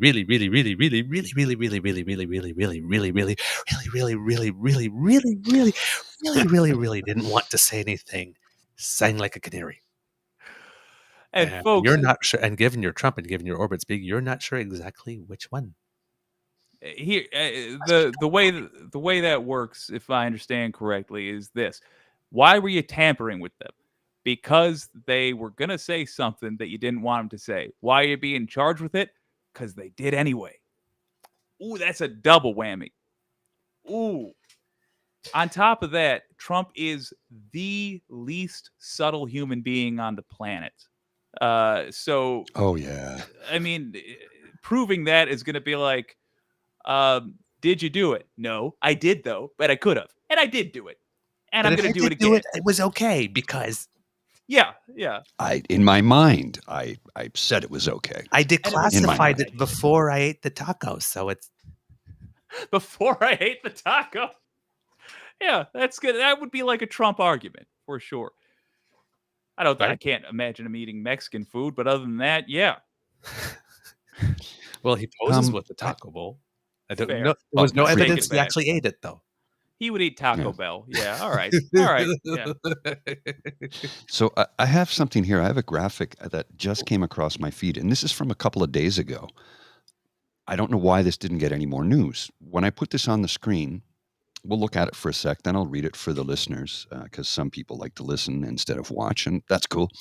But this graphic is troubling and telling at the same time. So let's have a look at this graphic. Amendment to 2023 Defense Programs Bill on reporting white supremacists in the U.S. military. Schneider of Illinois, Part A, Amendment number 31 on agreeing to the amendment. Democrats, 218 yeas. Republicans, 208 nays. You're really telling on yourselves, Republicans. Yeah. Really telling on yourselves. Yeah, that was kind of a layup. Yeah. And this other guy, I can't even remember this dingbat's name, but was it Steve?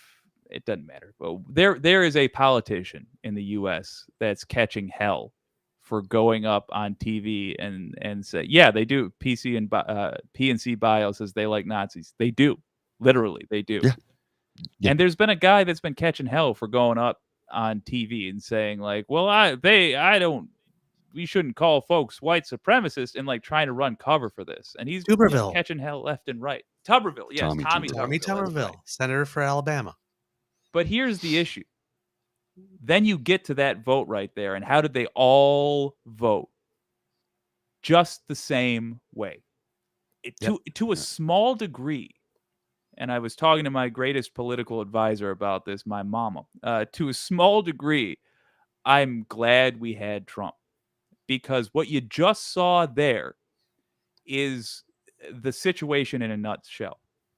Everybody was voting that way, and then everybody else in the world got mad at Tommy Tuberville for saying it out loud. But at the end of the day, the actual functional thing that got done, well, they're all Tommy Tuberville. Yep. Every last one of them. Yep. 208. And they vote that way Let's to prevent veterans from getting health care.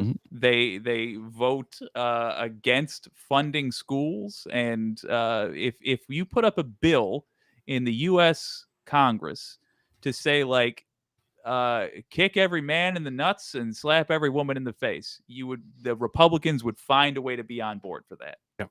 Yeah. Now, for those who don't know, Senator Tommy Tuberville was on TV pretending that he doesn't know that white nationalism is inherently linked to racism.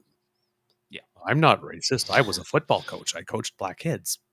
So, right? Yeah. So, like this. I'm not how could I be racist? A man who made his money by using free labor from black folks to, now I hear it. Never mind. Withdrawn. It's like white national, but we had some person do that thing here too, right? I can't remember who, but the white nationalism is like, well, it's like if you're a nationalist, you're proud of your country, and you happen to be white, well, then you're just an American, right? I mean, I guess we're like trying to they call it white national, like the term white nationalism exists because it is inherently linked to racism. That's where it came from. You're just trying to give a new definition to a word, right? It's like, I don't see how that could be linked to racism like this. I'm a nationalist. I love my country. I'm white. I'm a white nationalist. Well, what's so racist about that? It's like, yeah, right. Because you're taking the word white and nationalist and separating them.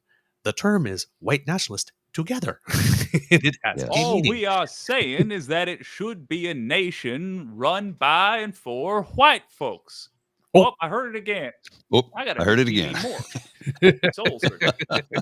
But this guy, in addition to doing this, has got his knickers in a twist so bad because of all the abortion laws, restriction laws, right? The U.S. military passed a rule that they will pay for military personnel on bases in states such like Alabama, example, who can no longer access abortion because they're working in Alabama, well, the military will pay for them to go out of state to get their abortions if they need them. So he's been holding up military promotions, over 275 of them, including the head of the Marines and the head of the commandant, Joint yeah. Commandant of the Marines and the Joint Chiefs of Staff. Thank you. That I think is a bigger deal than a lot of folks realize. That's the first time in history the Marines have been in this situation. Given that, and the Marines are the oldest fighting force in the United States of America. Yeah, they were invented as an organized, along with they were invented basically along with America. Like the Marines hold a very it's weird, but kind of a I've been to special the Marine place. Corps Ball. Yeah, I've been to the Marine Corps Ball a couple of times. Oh hell yeah, dude! I mean, they themselves are not like special forces, but they're like just a shade under in terms like they're shock troopers. Yeah, right? And they also are like some of the most intensely trained. They do the normal boot camp and then a couple weeks, and they all have specializations and yada yada yada. But the point is, we entrust them with our most dangerous killing machines, and we make them our most of the standard issue dangerous killing machines. And you really want that force to have a guy who's in charge of it. One would think, let's unleash the Kraken, but we have nobody holding the leash of the Kraken, or Kraken, I should say. But Kraken. And here's the thing, right? Like he's literally holding up. He's affecting military readiness, right? Yes. And he's going like, well, what's your solution? He goes, well, the solution is to take the policy, go back to what it was, then send us a bill and let everybody vote on it. Right. That's his like. He's like, I want to vote on this. Like, you're still going to lose the vote, but he wants to vote on it. Okay. Then because it's a Senate vote, and they don't have them in the Senate. And he goes, and then Joe Biden goes, well, I expect the Republican Party to stand up and do something about it. The idea that we are injecting into fundamental foreign policy decisions on what, in fact, is a domestic social debate on social issues is bizarre. I don't ever recall that happening, ever, and it's totally irresponsible in my view. I'll be willing to talk to him about if there's any possibility he would change this ridiculous position he has. He's jeopardizing unit security with what he's doing. It's totally irresponsible in my opinion. I'm confident that the mainstream does not support what he's doing, but they've got to stand up and be counted. That's how it ends, said Biden. To which Tuberville responded, well, that didn't sound like anybody that wants to sit down and visit and work a problem out. It's a problem because you made it a problem, not because it is. It sounds like somebody who wants to argue about it. I'm not in this to argue. You know, I've been called a lot of my names in my career anyway, so we won't worry about that. And literally. To be clear, the rule he's objecting to is that active duty service people who don't have a say in where they get to live, not really, they can be moved from a state where sanity is allowed and you can have abortions if you need one, to a place where it's not. And the policy he's objecting to is just the military allowing their service people to travel to the state of their choice to get an abortion. There are two real big problems I have with Tommy Tuberville outside of whether you should allow an abortion or not. Number one is, yes, he's once again doing the conservative move of taking a conversation which is not about something and making it about that. Maddening. That is a reaction that the military is doing to his own party's policies in these states. The other thing which truly makes me furious is that he's going to turn around and say that he's pro-military. He's going to turn around and say that he's for, let's say, small government. While at the same time trying to make it so that your state, the area of the country you live in, has complete control over you, no matter who you are. So the irony. Yeah. So imagine you're from Tennessee and you travel to Wisconsin, but because you live in Tennessee, suddenly you're subject to all Tennessee laws while you're in Wisconsin. That is more power for a government than even the U.S. government has over its own citizens when they travel abroad. That's an insane amount of power to have. That goes really beyond just these are your citizens. These are your thralls. They're your peasants at that point. I So can't believe. the thing that I find strange about all of this, having, to what Tuberville or Tuberville, I don't know how to pronounce his name. Cunt. Sorry. Tommy T. Sorry. Oh, I won't do that again. Sorry. Okay, it's all right. What I find odd about this is he's holding it up because he doesn't want women to travel to states where they can get an abortion. Yeah. Here's where I find the oddity to me is, like, you're on base. That's federal land. Yeah. Could they not have medical facilities on base to do this? But the state wants to control what is done at a federal level because the military is federal. Yeah. And you can't just walk onto a base. If they don't want you on the base, you don't walk on the base, period. It doesn't matter who you are. Yeah.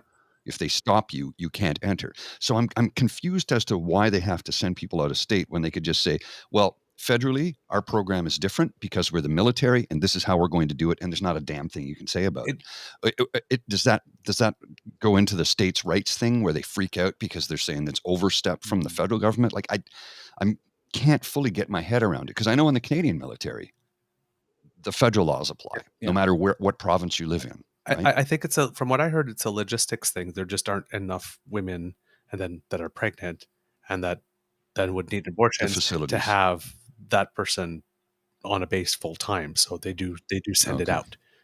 But they yes, might have to bring someone in. And for that would make sense. The issue you're both having here is you're intelligent, and we're talking about American politicians here. You're not gonna... Well, for that, I'm going to have myself a. Ooh! It is my vacation after all, so let's have a Guinness, nitro cold brew, coffee beer. No, I mean, wait, that makes sense what you're saying, but I mean, first of all, you nailed it when you were saying that there's just not enough demand on the bases. There's not now. Let me tell you, there's such a thing as a barracks bunny, and there's going to be that demand pretty soon. But the other issue is that even if the demand was there and that solution was proposed, you would have the exact same thing that's happening right now happening just over that now, saying, "Oh, we can't have base abortions because of reasons." But here's the thing I don't understand. It's this position. I mean, the military is always spending. They're always building new installations. Now, if you're in Alabama, you just said, like, okay, we're not going to be expending any more here, and maybe over time we need to close this base and move the people out because they're affected. What I mean, there's any expansion or anything like that. Like we're going to put this in another state instead. So, like, that would scare the hell out of them, right? Because there's so much money that the military pours in to whatever town, city, and state that they live in. Not only from spending of military dollars on equipment locally, but it's the local economy that gets boosted from people living. I mean, there's certain places where you strategically have to have something, and if it happens to be in a red state, it's there. You can't move that. But for anything else, So, like, we have, for example, Selfridge Air Base not far from me, and honestly, that base could have been pretty much anywhere to my knowledge. But most bases are like, there's the Navy training facility up by the Great Lakes as well, and that's got to be there because it's like a private little ocean where they can train and yada yada. Down south, we need a lot of the bases that we have because we need people training in that those temperatures with the brew of down south. We have bases in California for the same reason. Most of the bases are determined for strategic reasons. Well, why there's bases in Greenland and throughout Alaska, right? For cold weather training, Yes, right? exactly. Yes, and a lot of times when people go for their specialization, they first of all they'll train in like South Carolina, and then they'll go someplace like that for their specialization. The thing that's disturbing to me, because I don't think in my lifetime we haven't had a war that I thought we should participate in. But if we're going to be in a war, I want us to do it well. And the thing, oh God, it's a dark thing, but it's like if you got to cut off, Double-edged sword. yeah, if you got to cut off the limb, let's hope you at least have a sharp knife. And the issue that you bring up, I think, is dead on, because they're probably going to make calculations like this if this goes on much longer, where they're saying we do need an on-base abortion doctor. And if we can't do it in this red state, or if we can't get an on-base abortion doctor, then we can't have this in a red state, because we're going to have soldiers that need to have abortions that can't. We're going to be just losing soldiers. So we are going to be moving bases, and that is going to affect military readiness, not just in the long term, but for generations. We will have worse American soldiers. Okay, maybe that's not the worst thing on earth, to be honest, but still. It's like the destruction of a country is a boring thing, believe it or not. Most of the harm is quite boring, and this is one of those things. Held up promotions, no medical care. This comment from Ree, Saucy Sea Witch, there are many Republicans who wouldn't want women in the military, so this would be a good way to push them out. Unless they are Republican men in the military, in which case they very much want women there. Yeah, I know. It's just so bizarre. Yeah. One man is holding up all of this stuff. About 265 promotions at some point in early July. One man. Because he is not even ideologically motivated. He's just a crooked, sick, twisted. Yeah. Okay, I'm not going to. I think I used up all of our get away with cursing. Yeah, I think so. Yeah, I'm going to hold it off. It came from an honest place, at least. Those are my genuine feelings about it. But the downstream effects too are insane. Like those 265 promotions, then the spot they aren't getting out of to go be promoted, that's also not getting filled. Right. Oh, it's just a disaster. It really is. Thank God it's peacetime, although you wouldn't know from our recently increased military budget who we looking at next. We're going to go after you, Mexico? They add another 100. Did they add another 100 billion to it? Something like it, just an obscene amount. I know that I had to scream into my pillow like a teenage girl that just got a call from the boy she has a crush on, only I was furious.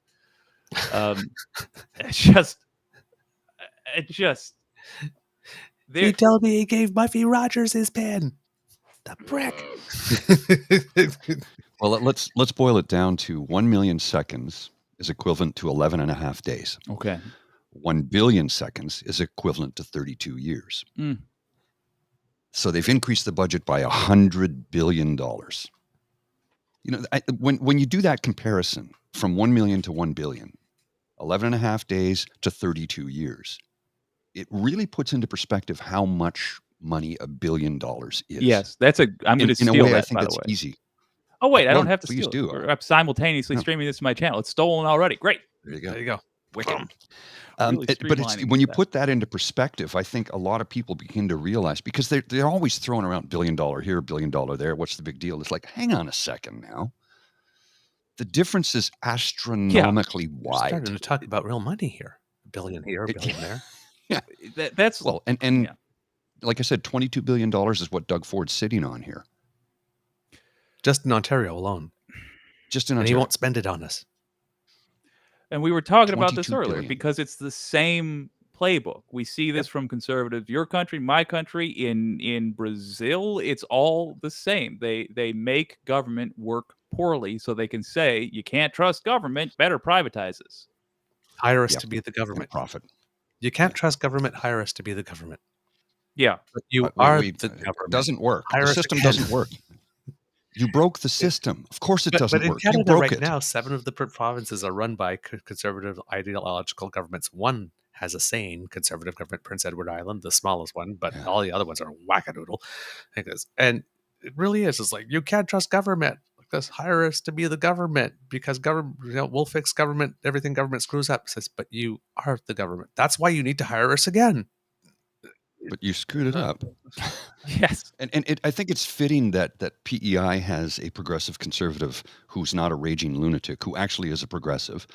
When you consider, Confederation and Prince Edward Island, the significance there, right? Yeah, the cradle of Confederation. So I wanted to ask you about Tennessee.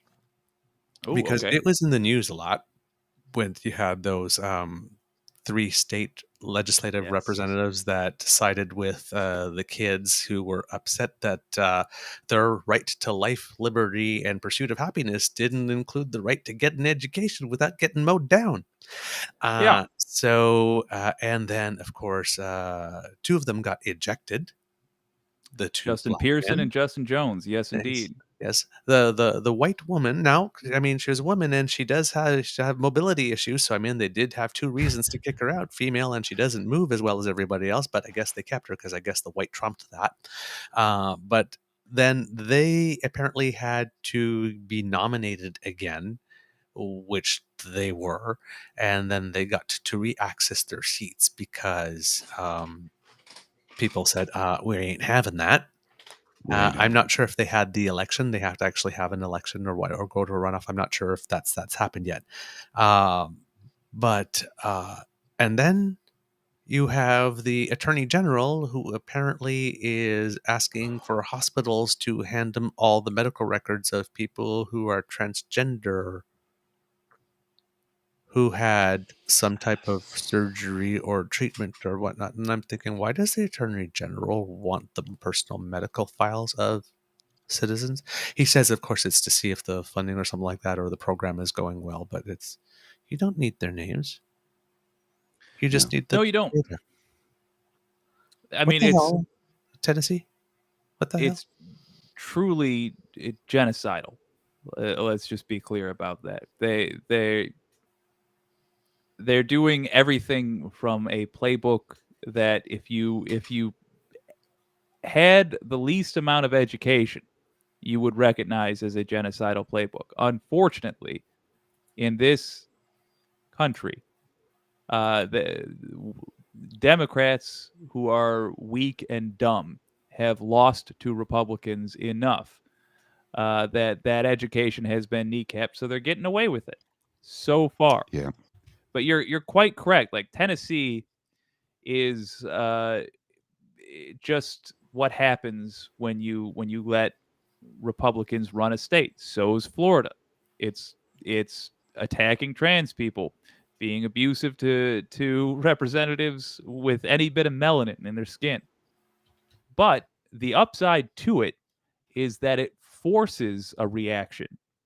And that is what the Democrats as an organization needed. If you guys watch I know you guys watch my channel occasionally, I'm tickled. But what I frequently talk about is the fact that the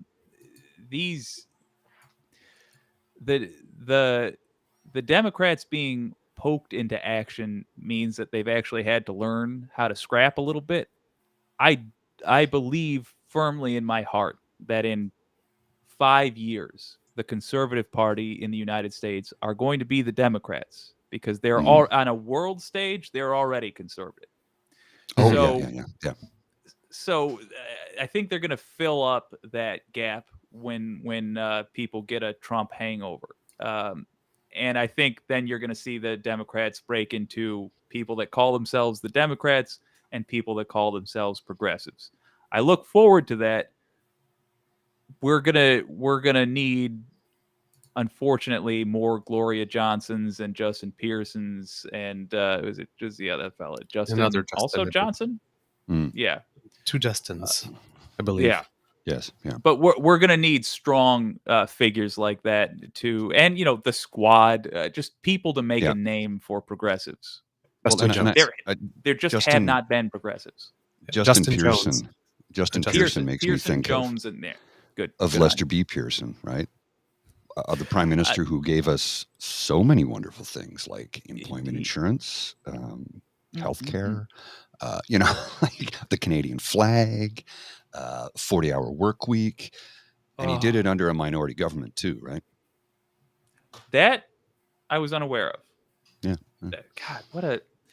I've been really like looking to other countries and just speaking of and historical figures, like just politicians from then and now and there and here, and trying to get a sense of like who encountered similar problems to what we're encountering now. Unfortunately, the similar problems, I'm all like Churchill, FDR, okay, well, Yeah.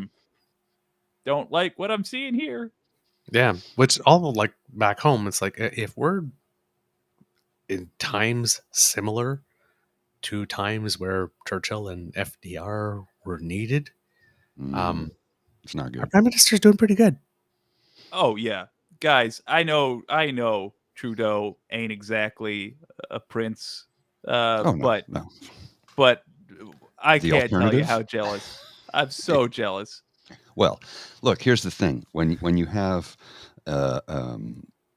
John Baird, who was a conservative in the Conservative Party, a member, he was on the Hill, he was a member of Parliament for years, and now he's the campaign co-chair for Pierre Poilievre, introduces Justin Trudeau thusly. Justin Trudeau is one of the most successful political leaders of our generation. John Baird, conservative, Pierre Poilievre, campaign chair. So when your literal ideological opponent presents you this way, and then you get slapped, you get taken to the woodshed by Harper and Poilievre and probably Preston Manning. And Jenny Byrne. And Jenny Byrne. Then you go on Twitter and say, CBC manipulated what I said. No, they didn't. We watched the video, dude. Which reminds me of Kevin McCarthy. Ooh, I got to pause real quick. You have a shockingly good Poilievre impression. Like it's pretty dang good. I just credit where it's due. You should see it when he really does the full nasal. He's really got that twerp. Bring home powerful paychecks. He's really got it. What does that mean? What does that mean? There's cadence too. So I'll tell you. I keep on telling you, it's because your paycheck shows up wearing a little cape going. Yeah. Right, well, it was like somebody the other day questioned, and I think I have. Is it this one? But hold on. Kevin Yeah, yes. There it is. That's okay. Well, yeah, that thing. Okay, I put it up. Yeah, I'll put it up. I've been earning paychecks for 35 plus years. I don't ever recall looking at any check and thinking that's a powerful paycheck. Even working 7-day, 16-hour shifts, I wouldn't describe the check as powerful. So, what is a powerful paycheck? Is it a paycheck with no CPP contributions? And That's my friends, that's it right there. That's it right there. There's no EI, no CPP, no social programs whatsoever. That's the powerful paycheck that Pierre wants to bring home because he hates social programs. Helping people. Yeah, he does. So we've been having a couple of things that happen. Like first, we've had some conservative politicians like take a picture next to a guy that was saying, "Have you thanked a straight person for your existence?" type thing, and then like green shirt, like the green behind you, like this with the big black letters, and they say, "Well, we didn't read the T-shirt," and then of course goes, "Yeah, you did." Yeah, So and he admitted it that way. And then we got John Baird, like I said, who comes out and says, the most successful prime minister in a generation, and then pulls the tweet the next day after he said, you were my campaign co-chairs. Like after 8 years of like corruption and whatnot, because if you really truly believed he was corrupt for the 8 years, you would have showed up the previous day to actually introduce him and give him a warm embrace after you did. Yeah. So, and now we have Kevin, and which made me think as soon as I read this, oh my God, we're having our Kevin McCarthy moment, because twice now Kevin McCarthy, right after January 6th, said, Trump is a terrible thing, and like this, and then he went and took that visit to Mar-a-Lago, and then there was a picture of them standing together all smiling. And then the other day he went on the news and said, well, I'm not sure that that Trump might not be the guy or something. He made this little the comment, they were asking if Trump had a chance to win, and said, well, I think Trump has a good chance to win the primary like this, but is he the guy in the general? I don't know. And then apparently he got called. Came back. And he is now apparently like saying things to win people, and he seems to be this dynamic where Trump's asking him to do something, and then he tells Trump he's going to do it, and then he doesn't really do it, and then he makes all the Trump people mad that he didn't do it, but he makes the non-Trump people mad when he goes back to Trump afterwards and goes, "Oh, no, sorry." Like, what's the deal with this guy? I mean, I understand. And then Marjorie, and all of a sudden now he's got a friendship with Marjorie Taylor Greene, who was like and Marjorie Taylor Greene ended up got in a fight with Lauren Boebert and called her a little bitch. It's just like on the house floor. So good. I mean, things are in the peach tree dish. Remember that. Everything's carbonates from the peach tree dish. Oh God, I can't believe she said that. Yeah. So, all right, Kevin McCarthy. First of all, yes, he's from California, but there are red parts of California. He's in a bright red part. So understand he's in a safe district. This guy's background, he worked for a politician in that bright red district and basically inherited the district. He is not a smart man. No. But his edge in politics is he's one of the rare people that knows he's not smart. This is key to understanding. Smart enough to know he's not smart. Yes, I mean he at least, like, back when he was just inheriting the district, I'm sure somebody told him to his face, like, you're too dumb. Don't do anything else. You will never get elected elsewhere. Yeah. And he's right.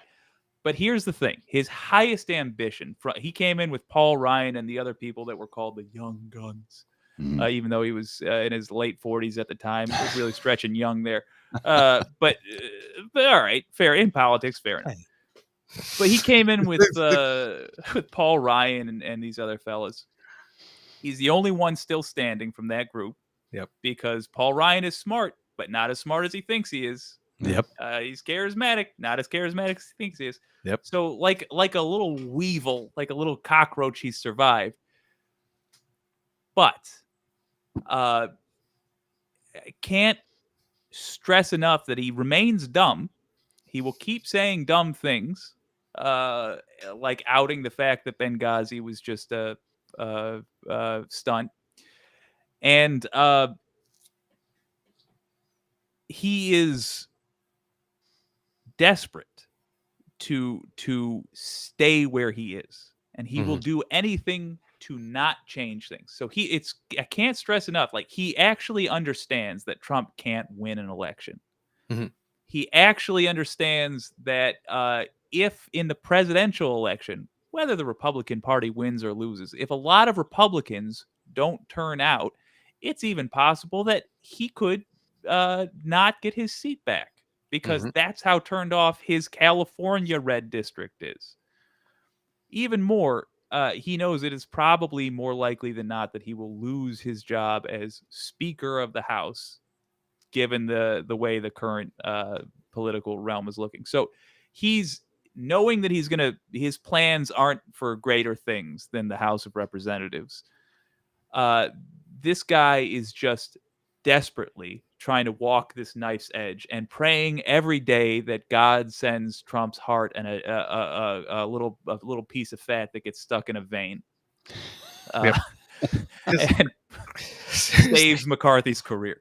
Because the latest one apparently is that Team Trump, because of hurt fifis, want a law passed to expunge the impeachment vote. Yeah. Now, I mean, never mind that he wasn't formally, like, they had the trial, but he wasn't ultimately impeached. So I don't know what that changes. And the votes would have still happened, and the trial would have still happened, and all that would still be in the history books. But they want the votes expunged. That's his priority at the moment. Yeah. It's like Saddam Hussein, Kim Jong-un level ridiculousness. Like, we're just going to hear this stuff all the way until Trump's locked away. So apparently he's promised Trump that he would do this. Promised. Oh, yeah. Like this. Oh, yeah. And he's telling the other Republicans, it's like, well, could we maybe? And so the moderate ones are going, yeah, that's really not a good idea.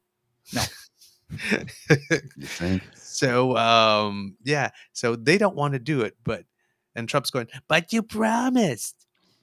Oh yeah, and I like if you go to Kevin McCarthy and just like bark at him, he'll start doing whatever you say to do. He doesn't yeah. consider whether it's possible or not. That never enters into his brain. He'll just say yes, sir. And then later, when somebody else tells him that's not a thing that we even have the ability to do, he'll turn around and be like, I never intended to do that. And then when the first person comes back to him, he'll be like, "Oh, we're working on it." And it's like Yeah, a Brady that's Bunch right. episode where he's having two Yes. dates at once, I and it promise I'll doesn't get get it done. settled And until the media yeah, asks. he tells Trump, I promise I'll get it done. And the other ones, we're working on a deal. Yeah. Well, it's something that just occurred to me when you say that Kevin McCarthy was considered a young gun when he entered when he got in there at what 42 or 44, and I can't remember how old it was. And I'm like, yeah, okay, but if you can consider him to be a young gun if you compare him to somebody like, I don't know, Orrin Hatch or Mitch McConnell or Chuck Grassley, because like McConnell got involved in politics in 1975. Yeah, like Chuck Grassley's been in his position for 42 years. The longest serving Republican senator in history. It's young by our standards, but Young like by for compare, like by the standards of how, I mean, we've had so many politicians just essentially, I can't. All right, this is blowing my mind because Americans until quite recently just didn't pay attention to politics. Like nobody had any idea what was going on. Basically, once you got in, you were there until you chose to leave. Yeah. That meant that all of our politicians are like geriatric because it's a real cushy job where they get to set their own paycheck. So of course they hung out there. Oh yeah, and the law doesn't apply to them, so they kept that job. Oh, and then the healthcare factor too, right? Yes. But the way it's supposed to run is that the House of Representatives is relatively, for a national level position, relatively easy to get into. Mm-hmm. So now that people give a damn, we have people like Maxwell Frost in Florida. He's 25 years old. That's a little more. I mean, it's a little young for me, but still, like frontal lobes have just finished forming at that point, right? But still, like to show you what a difference in political atmosphere we have, even though he is the youngest, for the record. That's a little bit more normal these days. Whereas just 15 years ago, McCarthy was considered a young gun in the middle of his 40s. Yeah. So I think it's a sign of improvement, but I can't stress enough, whenever you're trying to predict what McCarthy will do, remember that he's dumb and he's not much more ambitious than where he is right now. Well, and getting young people involved in politics is good, but I sometimes I think, whoa, hang on a second here. Like Skippy, the Wonder Pigeon, Pierre Poliver, entered politics when he was 21. Feels like he's been in that position for 20 years. He's never held a real job. Yeah. Ever. And Sam Oosterhoff got elected when he was he 19 when he got elected? Yeah. I do think there needs to be some insistence that you live in the country you govern to some degree. Yeah. Yep. Okay. What do you think of this? I got a pitch for a law that I genuinely want to try. My representative is Rashida Tlaib. I might harass her about this. What do you think of the law that every politician, let's say at a state level, should be required to traverse the district they represent using nothing but public transportation at least once a year? I like that idea a lot. So you can really understand what it's like to be with the common people. Yeah. Like, you're going to have to actually go see us and smell us and now sit next to us. Myself. Yeah, sit next to us, get called to see you next Tuesday by us. That sort of thing. Yeah. And actually have a sense of what it's like to live as one of us. Oh, and here what I think. Let's take that one step further. Okay, take it one step further. When you have to do that, let's say they have to do it twice a year. Oh, On those days, you are only allowed to have enough money that a minimum wage earner would earn on that day. So I you can't, love that. no expenses. You can't expense it. You have to pull it out of your own damn pocket, and you have to do it from the budget that we set, which would be what a minimum wage earner would have to live on. So you have to traverse on public transport and then feed yourself with the same wage. And then remember, at the end of the day, you don't have a car, you have rent that's A day's spiraling 24 out of hours. control. You got to sleep somewhere. Yeah, Yeah, right. folks in the audience, help me name this bill. What is something we could call this day that politicians would have to experience? It would be just hell for them. No, But what's I something we think could it's gonna call be a it? week, though. I mean, if you're going to traverse your district, I mean, that's not going to happen. You shouldn't just Well, traverse just a city that has the best public transit in where you are. I mean, let's get to the place where there are food deserts and oh yeah, I think every district in the country should require it. Not sure. Trying to find out. Yeah. I think I think that idea might be delightful, but to be honest with y'all, I don't think it would pass. I don't No. think it has a snowball's chance in hell. No. But the value of it is not just in if we could somehow get it passed. What I really want is to see all the politicians get up and have to nervously explain why they think it's a bad idea. Bingo. And just Bingo. clip that. All right. Mhm. Gonna tear you to shreds now. well, I mean, we just saw 208 Republicans didn't find a good reason for which to report white supremacy in the military. So Yeah. What am I Let's go back talking to that about? graphic Counting again. on shame. hope. But I that's tend to the be an thing. optimist, but That's I've really dived into the new conservative movement, which is not at all conservative. It's just No. whatever. That's the thing. They're all for white supremacy. They love racism. And yet, want to talk about building bridges. One thing we are in agreement on, they effing despise the oligarchs. They Mhm. hate them nearly as much as we do. And the Mhm. only thing that stops them from hating them just as much is that they're lied to a lot more about them. But like, Yeah.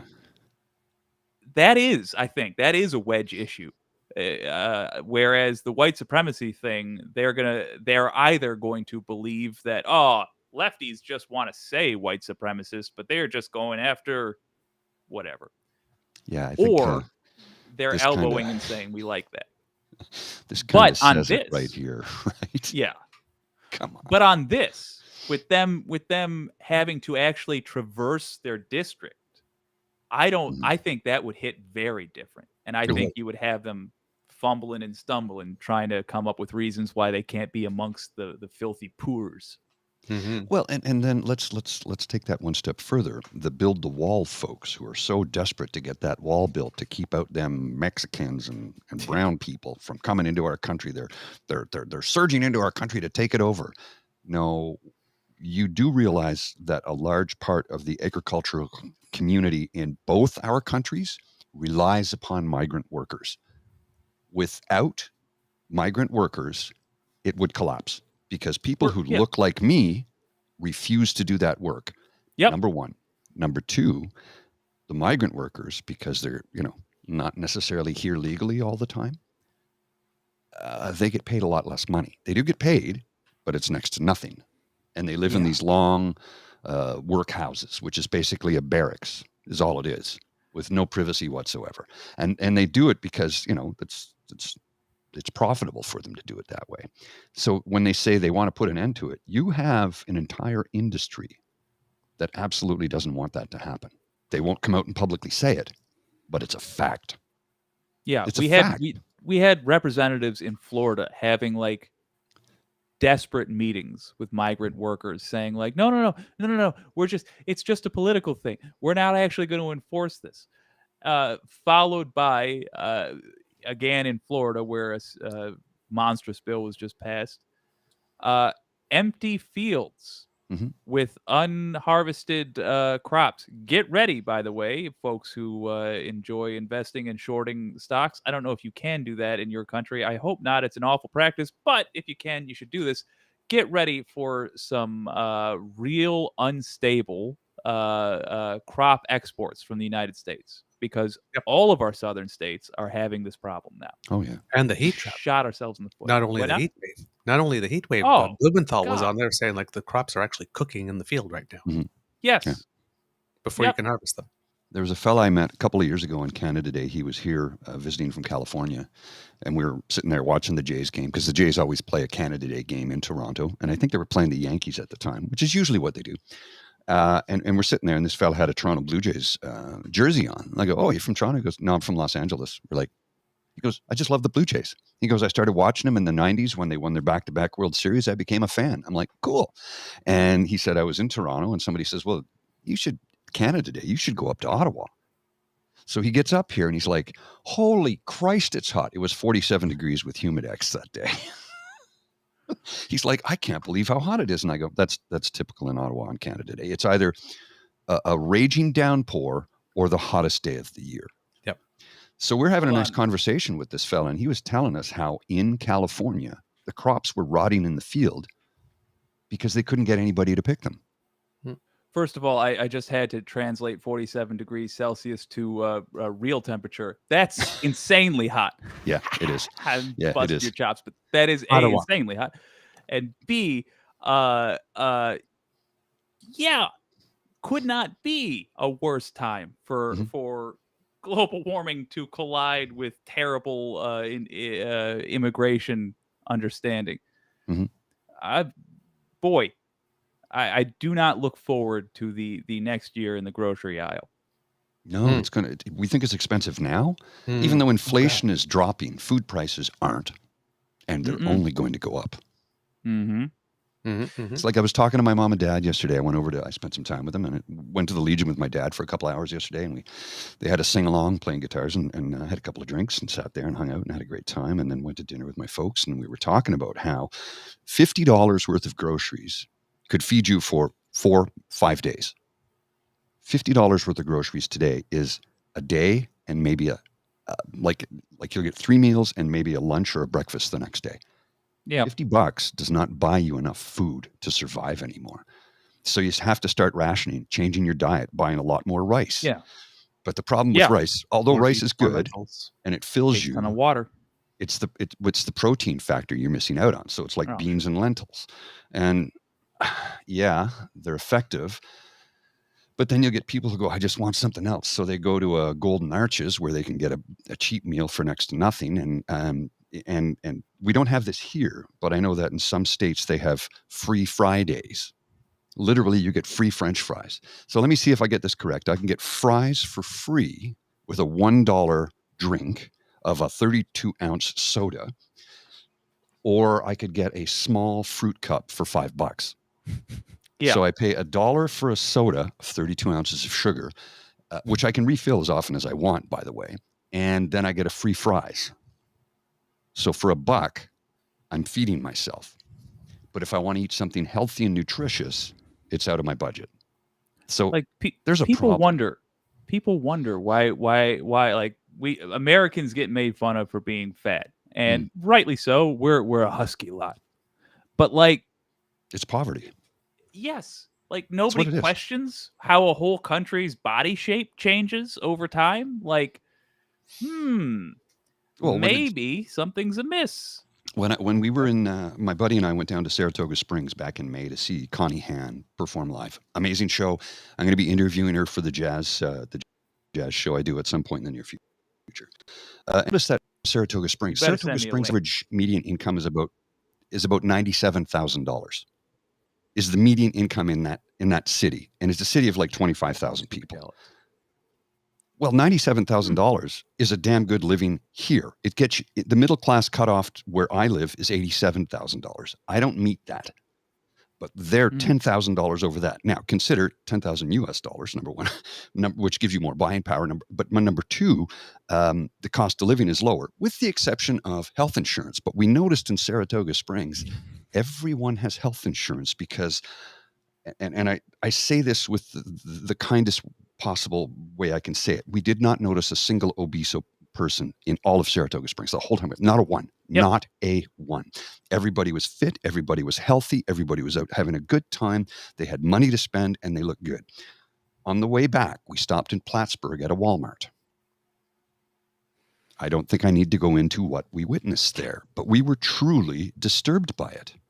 True, like we walk into the grocery aisle because we went to get some Guinness 00 because we can't get it in the non-alcoholic Guinness in Canada yet. So we walk in and we notice that there's the fresh fruits and vegetables aisle where there might have been 3 people. Then we get to the soda and crackers aisle. You can't walk through it. And why? Because one is affordable and the other is not. Yeah. And that's what it boils down to. I come from, for the record, I'm what do they say? Poor as a church mouse. But I come from wealthy honkies, and just you've hit the nail on the head. Having lived on both sides of those tracks, you don't even think about it. Like when you have money, you just buy what you're in the mood for. Yes. But when you are poor, you're suddenly like, which of these things that I can afford has protein? Because I haven't had protein in a month. Mm-hmm. You're buying cereal, and you're just all grain and sugar and fat in in 1,000 different forms, but it's all the same crap. Yeah. And look, if that's something you love, more power to you. But the issue is, at one point, your doctor is going to go to you, if you can afford a doctor. Your doctor is going to go to you and say, your heart is going to pop if you don't eat a GD vegetable. Yeah. But you just simply can't afford it. Can't afford it. It's brutal. Well, there was a story. There's a young woman I follow here on the Twitter, Erin Brooke. I want to say Erin Brooke. She tweeted something a few years ago, and that was an instant follow for me. She said, "I realized I was no longer poor the day I went to the grocery store and I filled my cart, and I wasn't adding up everything I put in my cart. When I got to the cash to pay, I didn't even think about it because I knew I had enough money to cover it." She says, "That was the moment I realized I was no longer poor.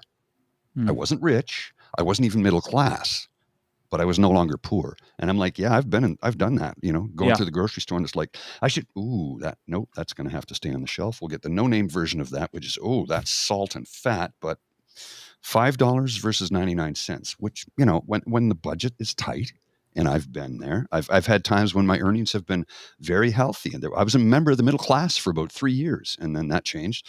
It was nice. It was nice being able to just go in and make a purchase and not have to think about it. Yeah. Not have to concern myself with, can I afford this? And there are millions of people on both sides of the border, millions of people who, when they purchase groceries, have to price check everything and add up in their head, do I have enough money to cover this? Yeah. And that's no way to live.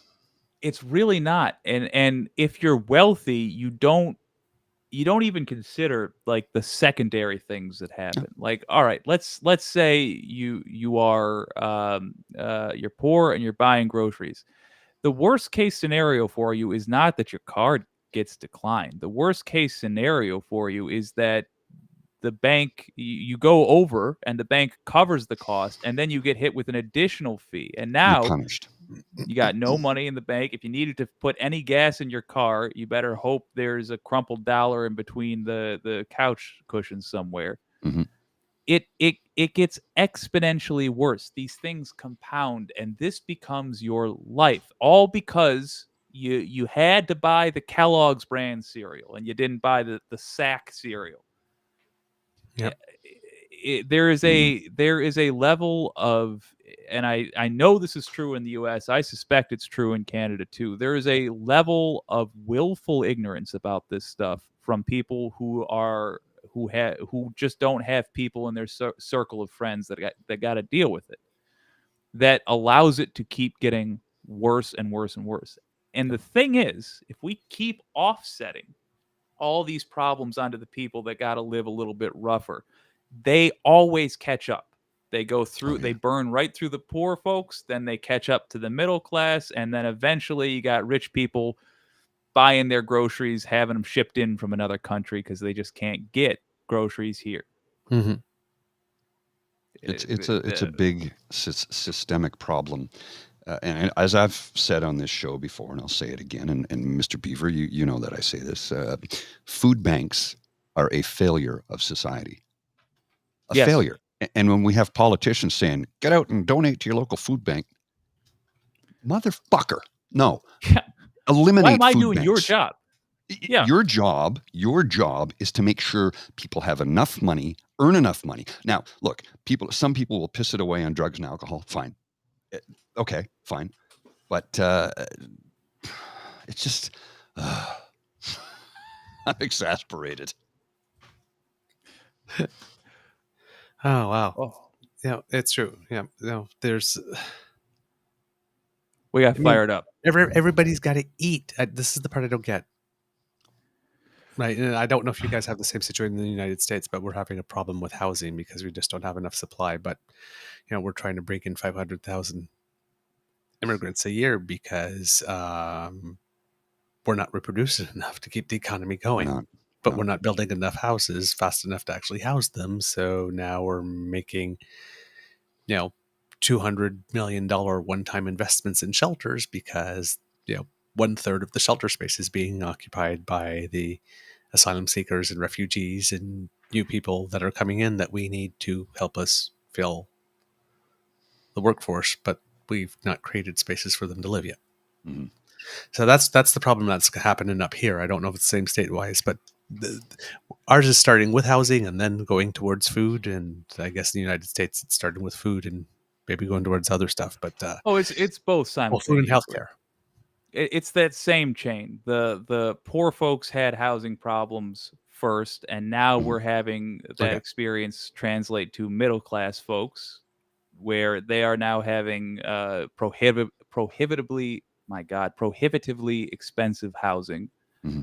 And just you guys are ahead of us on this one. Just like all the buildings are being that's it. All the buildings are being bought up by major companies, including foreign investors. And now we are at the place where we've got to do something about it. But we're so distracted by the fact that we had a coup that there's really nothing. I mean, we're just playing Republican nonsense ball right now, but it's got to happen soon. Well, here's a graphic from Fred. The median sales price of houses sold for the United States. And you can see how it spiked up after 2020. Like it jumped way up. Now you can also see here that it's trending down a little bit, but how much? And you compare that to this is from the Toronto Regional Real Estate Board. Same thing. Look at the spike. It's just from 2002 to now, it's gone up like a ramp. Now compare that to minimum wage over time. Yeah. Not even close. And I talked to my dad about this yesterday. I said, in 1980, a person earning minimum wage could save enough money to get a down payment to buy a house. Sure, your mortgage rate interest rate was at like 19 or 20%. Okay, a lot of money. But the house would have cost something like 4 to 5 times your annual salary, your annual income, even for a minimum wage earner back then. Today, a middle-class person earning $100,000, the average house price is $900 and change. Yes. So there's the difference between what you earn and the cost of the house. Forget that the interest rates are at 5%, which is a lot of people going, that's unbelievably high. And I go, yeah, if you bought it at 0 and 0.25 and now it's 5, that's a big increase for you, but it's not 19%, but the cost of the house alone. And Mr. Beaver, you can speak to this much better than I can because this is an area you're well versed in. Yeah, we bought a house 2 years ago. So we're getting dinged right now. Ooh. Ooh. Yeah. But millennials aren't having kids. My mortgage started out at about like $850 a month, and it's now $1,300 and something a month. Oh. Yeah, that's a huge jump. Canada raised interest rates higher and faster and more aggressively than any other country in the world to try and curb this inflation. We also have the lowest inflation in the G7 at 2.8 at the moment. But thing is that while, we said on the show the other day, while core inflation is 2.8, food inflation is 9.1, and housing inflation is 30.1. Why is it 30. our governments think the only way to handle inflation is to raise interest rates? It's maddening. Yeah. Wild idea. Why don't we try regulating the people that are causing the inflation? Oh, no. We can't do You'd that. think, Those are right? our wealthy donors. We We can't harm right. them. I'm sorry. It's foolish. It started with I didn't mean Reagan to when he offend, cut my the lord. corporate tax. When he cut the corporate taxes from 90% under Eisenhower, 90% over a certain limit, right? So you'd pay a certain percentage until you hit something like the $10 million figure, and then it was a 90% corporate tax rate. Boom. He sliced that right down to the bone, and we're still seeing the effects of that in 2023. Mm-hmm. He hasn't been president for a long time. Yeah. One of And the it reasons started in 1980, right? Yeah, one of the reasons I took him as my worst Mhm. when we did our show the other day, last time. Yeah. Worst one. Yeah. Speaking of worst, two other subjects before we go today. First one, Rudy. Not the football Queen movie. For, Not the Queen football movie. for a day, Rudy, who Oh. recently was sanctioned by a U.S. judge for failing to search for and turn over records in a defamation lawsuit brought by former Georgia election workers Ruby Freeman and Shay Moss, mentioned. Mhm. The two that he accused of passing little thumb drives around to each other like little vials Called of them cocaine drug dealers. Yes, basically. yes, because apparently he wasn't doing his disclosure, and he said that his lawyers maintained that his searches were adequate and argued that it would cost more than $320,000 for him to access the database containing the messages. So he had databases and messages and databases, whatnot. So he handled the one part of the stuff. But he said, but all this other stuff, if I have to like go through databases and my cell phones and whatnot, and my 16 cell phones or something, right? How many did he have? Or a ridiculous amount. This is going to cost me $3,000, and so he wasn't doing it. So yeah, the judge previously said Giuliani, who served as mayor of New York, must produce nearly all records requested by the election workers by June 30th. He claimed poverty. He said, the judge said, well, then prove it. File some financials with us. I'm not sure if he actually got around to that. And then the judge, Beryl Howell, found that Giuliani arbitrarily limited his search of a database that contained messages and documents in his possession prior to April 2021, when federal authorities seized his electronic devices, plural, and conducted an imprecise manual search of messages from after April 2021. Lawyers for the plaintiffs, Moss and Freeman, accused Giuliani of failing to fulfill basic obligations to turn over records sought as part of a lawsuit and refusing to detail his efforts to preserve and collect the documents. He said that it would cost $320,000. Freeman and Moss sued Giuliani and the right-wing news organization One Act America in 2021 over statements and broadcasts tying Moss and Freeman to false conspiracy about vote rigging. And it seems that the judge decided that Giuliani must pay attorney fees and costs associated with the plaintiff's efforts to force Giuliani to search for the documents in the first place. Boom. So Beryl Howell is a name you're going to hear a lot in future years, because she's a DC judge where a lot of these crimes happened. Mm-hmm. And she's not a fan of this crew because they've been in her court a couple of times now, and it's always this nonsense. Isn't it Beryl Howell, the one that asked specifically, did you guys ever consider charges for treason? Yes. That's the one, right? Yeah. Yes. I'm pretty sure that is. And what happened was, Giuliani, exactly as you say, Giuliani said, "Oh, I don't have I think it was 300, some obscene amount of money for a company that keeps all of my electronic records." And then the judge said, "Well, prove it. Show us your financials." And then he's like, "Oh, turns out I found the money," and he just then produced what he was told to. Going back to your point from earlier, when held accountable, these people act very different. Mm-hmm. But when they think they can get away with stuff, they're going to try to get away with stuff. Mm-hmm. Hey, I know we have a lot of U.S. district judges that watch both our shows. Fellas, ladies, take a note. Take a note. Mm-hmm. Don't take sass. So this happens to him, And then later on, we hear that Rudy decided to become a queen for a day and had Oh, a yes. proffer interview with the team of Jack Smith, former prosecutor. Was it the ICC or the War Crimes Tribunal? I can't remember if it was the International Criminal Court or International War Crimes Tribunal. But, a guy that's used to having very complicated cases with very, very, very, very, very, very, very bad people.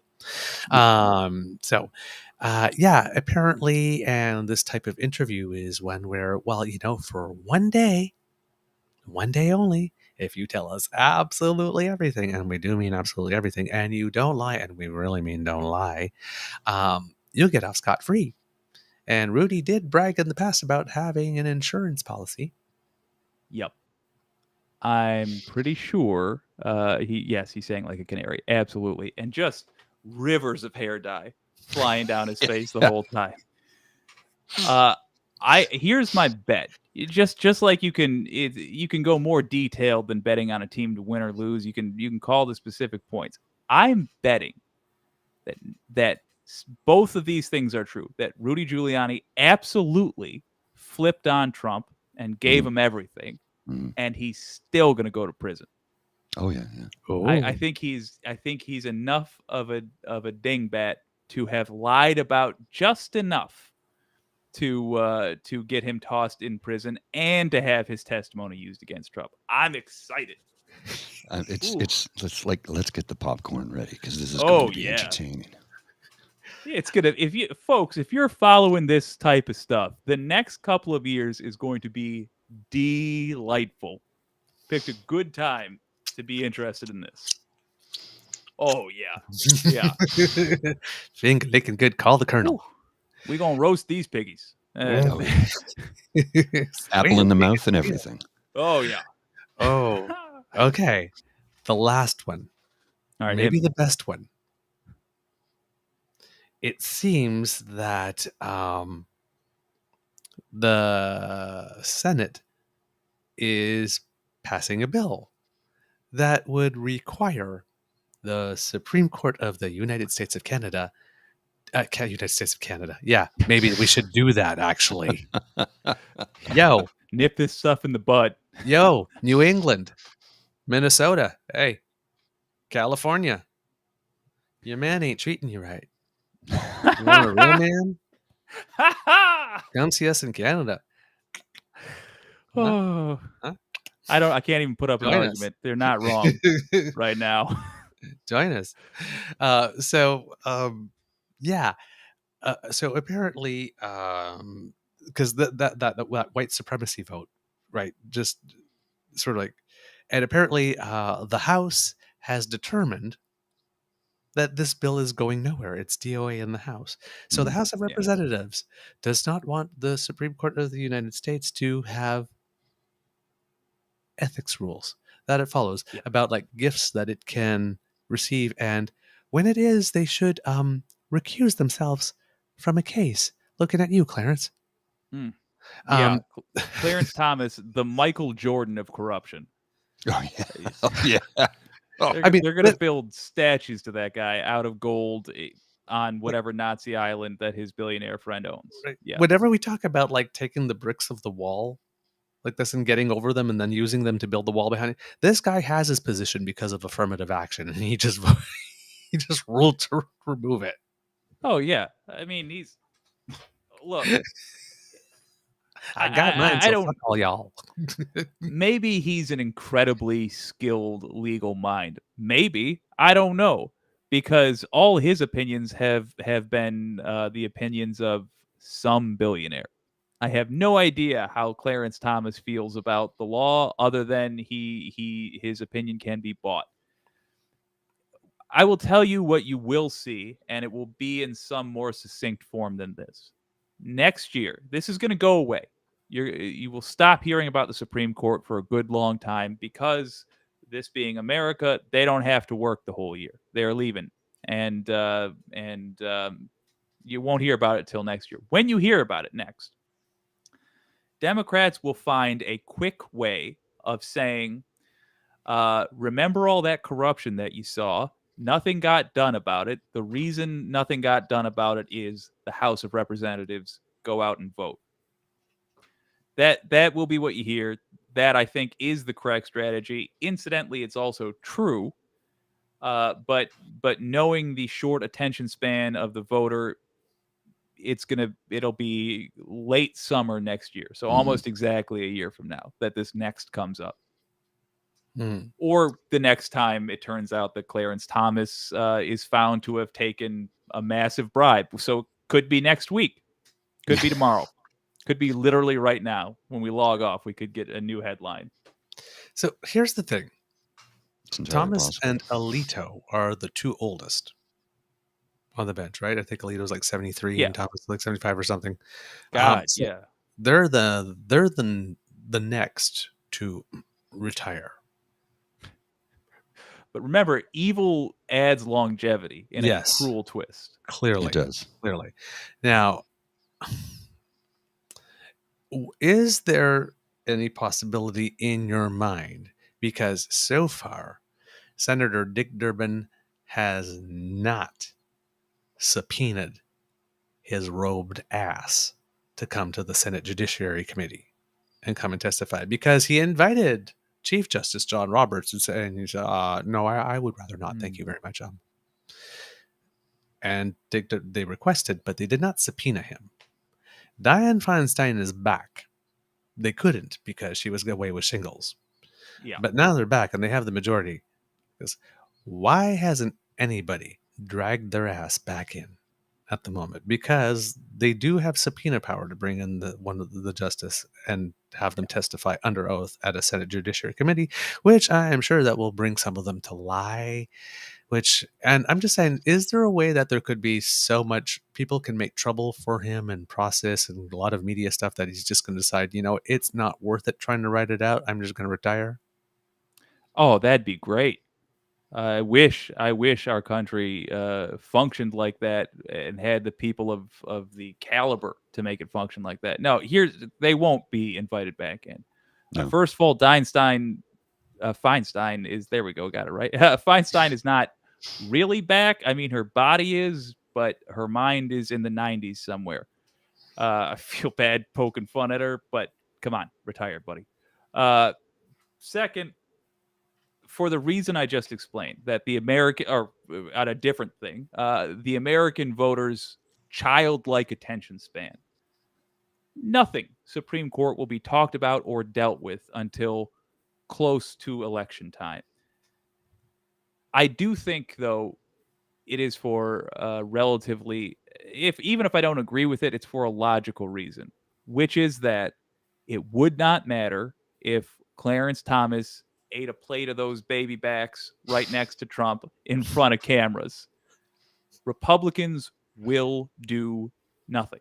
So until we get rid of all Republican majorities and we're back to a blue House, Senate, well, blue for us, House, Senate, and White House, Democrat, House, Senate, and White House, nothing will happen. So there's no point in making a big stink about it. And also they're gone for the summer. So no one's going to care because we're in hell. But hopefully, with these young bucks coming up behind us, joining us in the voting booth next year, hopefully we're going to get some real change, and this will absolutely be revisited when there are the votes to do something about it. Heartbreaking, but yeah. So, but okay, at which point, yes, they'll retire. There clearly seems to be an adopt justice program at the Supreme Court. Justice. Oh, adopted justice. There are people that get assigned to certain justices, it seems, from these societies or whatnot, who go and talk to them and show up at their cocktail parties and invite them on vacations and at dinners. And it's like Big Brother, Little Sister, or Big Brother, Big Sister. But literally, it's like matching up a billionaire with your corrupt official. Yes. Yeah. Seriously. God, that's a good way to put it. And it's so sad. Oh, yeah, that's it exactly. I mean, here's the thing, right? Harlan Crow, 25-year friendship, apparently. Mm-hmm. Which started immediately after Thomas got in, but yeah. Yes, Supreme Court justice who happens to be black, who can't seem to keep pubic hairs off Coke cans. I don't know with what he's drinking it. And then a white billionaire. It's funny because it's true. And then white billionaire who happens to have linens embossed with Nazi insignia, according to Ben Shapiro, was to remind himself that Nazis were bad and Hitler was bad. And Yeah. so, I mean, of all I the have this friends that framed Clarence portrait. Thomas could have, Uncle Clarence Tom, Oh, yes, could have picked. gotta put those on. 'cause Yikes. That's a burn. Well, damn. Tom's in his name. It's a, I did not didn't see that name one the coming. motherfucker. But Uncle Clarence Tom happens to pick one white friend who happens to have a copy of Mein Kampf and paintings painted by Hitler in his home. That is not disturbing on its own, apparently. Then they go to Man Camp. yeah, what the hell? What the Because- hell? Come and tell me that somebody's not going one day at Man Camp when I was playing the clarinet at Man Camp. It's a little. I was like, I'm gay, and that sounds way gay to me. And just a side note, just as a side note, Clarence Thomas, when he's talking about this, he's like, "Oh, so I went on a trip with the guy, but I didn't really know." No, this is Alito, when he's talking about a Yes. trip he's on, he's like, but I didn't really know him. They had a free seat on the plane, and the wine we drank, it wasn't even that expensive. And that little comment there, I'm like, oh, that comment about the wine. That's how the rich and powerful are catty to each other. Through the Mhm. media, he's saying like, get some better wine next time, man. What the Yeah, hell? yeah, What was yeah. that? Was that What is this? Ripple Blanc? 19 Crimes? Yeah. Night Train. Thunderbird. Manischewitz? Uh, Barefoot? What's the word? Thunderbird. Yeah. So Garbage. he's buying his properties and letting his mom live there. He's paying tuition for some, I guess, person that Clarence Thomas is not his actual son, but I guess has sort of adopted him. Yeah. But it's like paying for people's private tuition, buying your homes and renovating and letting your mom live in it rent free, taking you on $100,000 valued trips on yachts that have manservants. I'm just sitting there, I'm going like, Seems normal this to me. is well, You don't do that for your friends? But here's the thing: it seems like a rather one-way friendship, doesn't it?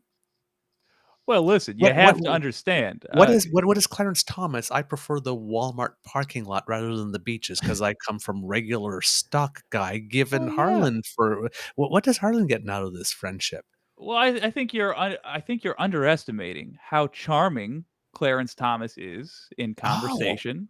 Yes, And- yes. and- Anita and how Hill he- was very impressed. Yeah, and he does little sentimental things like he'll write a card on your birthday, and so it gets there like on time. So he must have sent it a couple days back. He remembered, or he'll do things like rule in favor of the position that you wanted in a major Supreme Court case. Little friend things like that. That you actually have before the court yourself. Yeah, That You know. you probably should have recused yourself. he knows a lot of jokes, stuff like that. Not And apparently his corrupt. wife is charming. Oh, The Walmart yeah. parking lot one is the one that gets me because I'm like, really, That's Clarence? You know, people camp out in Walmart parking. Oh, why would People- he- Oh God, that tells me that not only does Clarence Thomas not like regular things, but he has no idea what people who like regular things like. Because Clearly. people that have to go to Walmart don't like hanging out at Walmart. That's not why No. Walmart's there. They don't even bother to get dressed up No. to go. No. No, they're there It's because just they freaking have Walmart. to. I'm going in my buddy slippers and my jammy pants. It's I- It's Walmart. because It tells Walmart. Who cares? It's it not tells worth the you effort so- of making this happen. and It this does. It tells you so much. Yeah, this guy thinks these people are at Walmart because they just like that stuff. No. We're there for the reasons Grizz was talking about earlier, because this is the only way we could buy food. Just so happens that our food and clothing come from the same insane place. We think it's a clown show too, but we're required to be at this clown show. Oh, I'm glad you get to take little tourist vacations for photo shoots at the parking lot of the purgatory we have to shop at. Oh, But this isn't by choice. you can just hear the music. Do, do, do, do, do, do, do, do, do. And now if you Well, look and in their natural habitat, the poems. He's like, I'm Look at them I'm come going to back feed to them. bags. I understand Well, you like and these let's- chips, these cheesy poofs. cheesy poofs. And let's not forget that oftentimes in cheesy front of poofs. many Walmart stores, you will have these giant bins for food bank donations. Yeah. Right? For their employees that they don't Yep. pay enough. We are truly in hell. The good news We is, as you guys said right off the jump, these new cats that are joining us here on the political scene, No, they don't ain't fall for having this it. nonsense. No. So No. Even if we get even if the next generation of politicians is just as slimy and just as two-faced as our current generation, at least they're going to know that their constituents won't put up with the same nonsense. So they'll have to at least pretend to be decent human beings, and that will be an Agreed. improvement. Agreed. Oh, I have something that's just come across my headline here. I'm going to put this on the screen because I think it's something we should announce. It's some sad news, but it was inevitable. The passing of Tony Bennett at the age of 96. Yes. Mm. It was inevitable. I mean, he was 96 and he was diagnosed with Alzheimer's 7 or 8 years ago, I think so. Yeah, we talked about it on the show when he stopped. When he announced he was going to stop performing live. Touring and performing, yeah. It was inevitable. But at 96, he lived a good life and he entertained millions of people throughout his entire very long career. Oh, yeah. So he will be missed because he was one of the last of the original crooners, right? Yeah. As Abba would say, thanks for the music. Yeah. Wow. We got a while yet with ABBA. Yes. I'll listen to some Tony Bennett in his honor today. She gets too hungry for dinner at 8. That's right. Well, there's a quote here. Tramp. There's a quote here. Tony Bennett was often praised by his peers, but never more meaningfully than by what Frank Sinatra said in a 1965 Life magazine interview. For my money, Tony Bennett is the best singer in the business. He excites me when I watch him. He moves me. He's the singer who gets across what the composer has in mind, and probably a little more. I mean, that's from the chairman of the board, right? Yeah. Praise. Yeah. That's high praise. Beautiful. Lovely. And I'm sure because they struck up a good friendship, I can't wait to see what Lady Gaga has to say. Oh yeah, she'll yeah. Because they were like, because I'm sure this. They were really tight. Interesting. It was love. Yeah, they did duet a Yeah. couple duet albums together. So yeah, I'm gonna compare what she says to Old Blue Eyes. We'll see who comes out on top. I'm curious. well, Blue Eyes has got a lot of cred though. He does. He's got a little bit more street cred. He's got a little street cred there. He's got time in the game with Tony. Well, it was the story. Who was it? Was it Red Skelton? Or was it Skelton? Was it Red Skelton or was it Don Rickles? I can't remember. It was one of them. I hope it was Rickles. Or it might have been Soupy Sales. I can't remember. Whatever It was one of the three who said Frank Sinatra saved my life once in 1962. He goes, "Oh, really? What happened?" He says, "Well, I had run up some gambling debts, and the casino pit bosses decided to take me out behind the pit, behind the casino, and lay the boots to me." Ooh. And Frank Sinatra came out and said, "Okay, guys, he's had enough. Let him up." Ooh, I think it was Don Rickles. Don Rickles. Yeah, when I can see him. Rickles would make sense based on my knowledge of his shenanigans. But yeah, that's delightful. I don't care if it's true or not. I choose to believe that story happened exactly like that. Including Sinatra, who famously got mad when people asked him if he knew mob guys. 100%. Yes. Yeah. Even if he didn't personally know mob guys, mob guys would have loved him and would have done what he said anyway. Like, that's Sinatra. All right, let's go. It's Sinatra. It's like, my grandmother will have my nuts in a vice if I don't do what Frankie says. She loves him. I'm going to be the guy that kicks somebody over the objections of Frankie. Get out of here. Get out of here. Get out of here. Here's something that's just come across the timeline. Mm-hmm. This is interesting, gents. You'll like this. This is from Medea's Touch. Midas Touch? I guess They Midas just spell Touch. it weird. Whoa. Yeah, Judge Eileen Cannon has set the trial date for the Trump documents case for Monday, May 20th, 2024. Deadline for the filing of any motions. Deadline for the filing of any motion to introduce evidence. minute. Government SIPA. Like, I don't like Wait, that. I was celebrating 2024 That's a year March from now. 20th. Son Jack of a Smith. P. Jack Smith was asking for December 11th, 2023. She Yeah. initially set a date of August 14th, knowing that there was no way it's going to be met because of the security things. To look like she wasn't going to set it far in the distance, that she was being reasonable. Now Jack Smith said before Trump could even protest, August 14th said, no, we're going to need till December 11th because like Trump's lawyers still don't have the security clearance to see the documents yet. So we got to kind of take care of that first. And then she comes back and she adds another, 6 months? Yeah, I mean that's not the end of the world. That is later than I would have liked. But that is really that. No, but that is. She didn't do it on the first one. Yeah, right. Because everybody said like that's because she knew she could get away with it. And because, look, but now that was the real date that she intended to set all along. I'm putting my pistols down here for a second. I have all kinds of beef with Eileen Cannon. I will absolutely join you in that lack of trust. I don't think any of the flaws you see her encountering right now are going to be a result of shadiness. She is shady. We should be concerned. But you have to understand she is wildly inexperienced for the job she's currently doing. Not only like the job as a whole, and I mean like she literally does not know how the procedure works. Add on to that, this is a way bigger deal than maybe anybody's prepared for. She doesn't, and she knows this. She's a smart gal, no matter what you think of her personally, and I have a very low opinion of her. But she is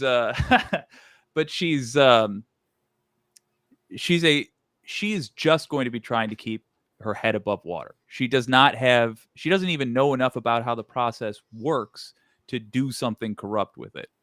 So at this point, I'm sure this is going to change as time goes on. But at this point, she's just like, hey, anybody have suggestions for when this thing should be? Oh, you both gave suggestions? I'm going to go right in the middle. I'm sure we're going to see corruption later. But right now, she's like literally just reading up case law and trying to figure out how to run the trial. It's insane. We're in a really weird position. I don't know we're up the middle, though, because I believe that the request from the Trump camp was, and about that documents trial, could you start it like never, or at least... Yeah, never was their first suggestion. Or at least, if not never, after the election. But, I mean, they literally did, like, indefinitely was a word used. Yes. Like, what... That's so dumb. It's almost genius. Like, I'm not asking you to say not guilty without a trial. I'm just saying postpone it forever. Like, okay, that's novel. I'll give you that. How do you feel about that March 24th date? I'm just glad that we're going to start seeing evidence before. Is it? I thought it was May. Is it not March? March. It might have been May. It was. Yeah. Oh. I'm sorry. It was the later one. Okay. I'm just glad we're going to be seeing evidence before the election. I'm glad she didn't say like mid-November 2024. But it may, I don't know. May 20, but May comes around and watch, like, there's another reason to delay from Trump or because I don't believe it's real. I think they're going to find ways to get extensions, and I think by the time they're asking, she's going to be confident enough to say like, sure, I'll grant you for this reason that I just looked up in a book, and yes, you can have that extension. Oh, coincidentally, it's right after the election. Yeah, but like. Yeah, that's what I'm saying. And everybody seems to go crazy. So, we can't do absolutely anything whatsoever within a year before an election. Well, people go mad. I guess too effing bad, because politics aren't supposed to affect criminal trials, not just the other way around. I really, one thing to understand about the effed up way the United States works, that's not a law that says that. That's just an opinion. It's literally an Office of Legal Counsel opinion. Mhm. So the idea that we are allowing this level of corruption based on a couple of jackasses in the 70s saying, "Man, I don't feel like it." Yeah, I as don't Nixon want. was I don't trying want to to go after cover his power. butt, Yeah, because the only reason that exists, right, is because Spiro Agnew and Nixon were both corrupt. Yep. Independently on their own in different ways. Oh, yeah. At the same time. And Nixon said, well, gee, I don't want any splashback on that. So let's just pass this little Office of the Legal Counsel memo that says that Yeah. while the vice president can, the president can't. And we have clung on to that since, to our detriment. It's like It's Charleston madness. Heston, right? From my cold dead hands. When Fought a the whole- president says it, it's not illegal. Fought a whole war to get rid of kings, and then we just named crowns the presidency, and that was that. Yeah. Hey. Thank you, Joe. Jake, my good friend, my old pal, my new pal, just my pal. Absolutely. Fellas, it's been a blast. I love It it when has you been. come here. It's so much fun. Anytime. y'all are welcome on what you can do. Oh, well, let us know yeah. whenever. Like this, where you just let us know. I and shall. we'll We'll show arrange up. it. When I'm Tell us not when to flying show by up the and what seat to of my wear. pants. Absolutely. That's been most nights of late, but I'm back in the swing of things. So yeah, absolutely. Let's do it. Okay.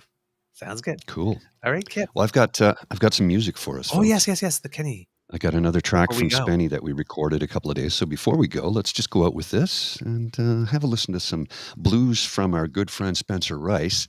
This is the second track we recorded, and well, let's just sit back, relax, and enjoy.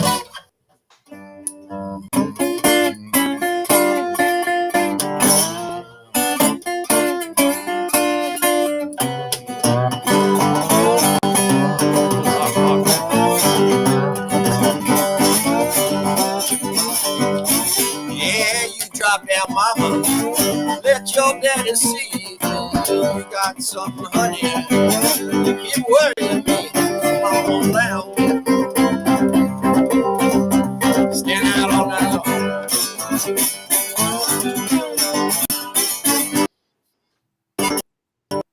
You must be young, so I want to treat you.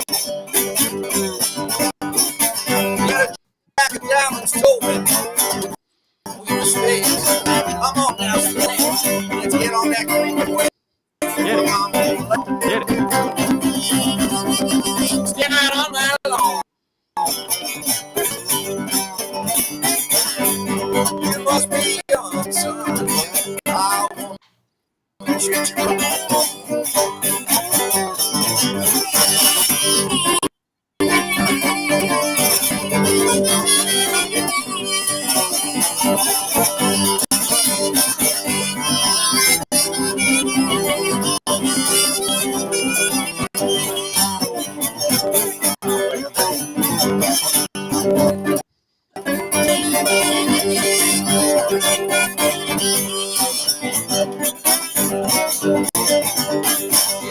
Got the sweetest peaches, ain't growing on the trees. Sweet as honey, ain't coming from the bees.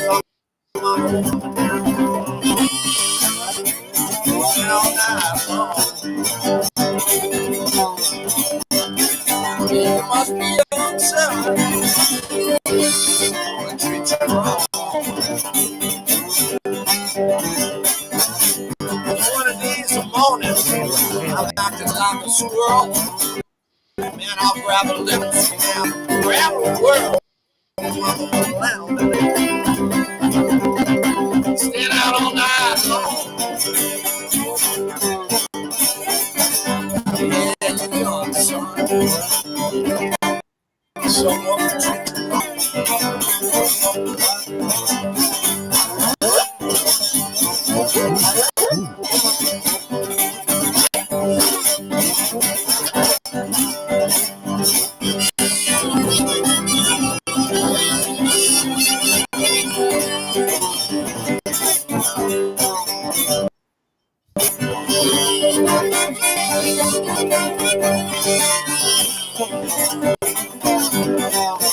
Yeah, you gotta drop down, mama. Let your daddy see. You got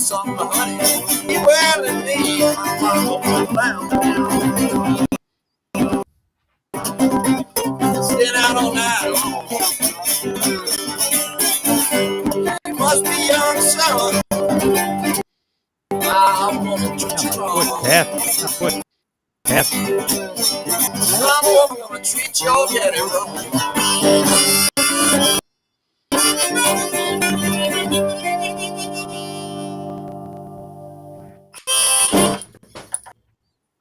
Woo! Our good friend Spencer Rice just tearing up the blues on a steel guitar there. Yes. Little Yes. slide, little harp, little singing. Like the man's got it. He's got the goods. He's got the goods. You Did tell anybody get me. a- Sorry, go ahead. Oh, just when and where I can get that, and I will be picking up that album. Excellent, man. Did anybody get a little bit of "That's All Right" vibes? "That's All Right, Mama" Yeah. vibes on that one? Yeah. Yeah, little bit. A little bit, eh? It's bit like of you're that. sitting there going, "Oh, that's all right." Oh no, there it goes. It verbs just a couple little phrases here and there. Or it's like, oh no, and then it turns. Weirdly, We're going to try and record some more stuff, but get video down the next time. So, yeah, we'll do some more stuff in the future. He plays shows from time to time where he'll just go out. Like he was in Kingston a couple of months back and did a live show. So he just literally him and a guitar and a harmonica on stage, and away he goes. dang, that's awesome, man. Yeah. Yeah. He's got Amazing fast moving timing. fingers. I'll tell you that. I'm Oh yeah, wildly jealous of your association there, and I intend fully to mooch off it. Okay, but you understand that, Feel like free. you're now right in similar circles, right? Yes. Right, because we're swimming in the same waters. Look, well, I'm I'm looking at the comments. They're like, "Thanks, Jake. Thanks, Jake. We love seeing you, Jake. Thanks for coming, Jake. Thank you, Jake. High fives. Yes, great to get Jake's input. Like, people love you, man. I love you do too. love you guys. You got a hell of a cool crowd, I'll tell you. I think so. loved We're stopping very by lucky. and hanging out with you fellas. I always do. I And can't thank wait for you the with next. crowd, by the way, who are watching. Yes. Yes. Hello, if y'all are up very early, given the lateness of our last show.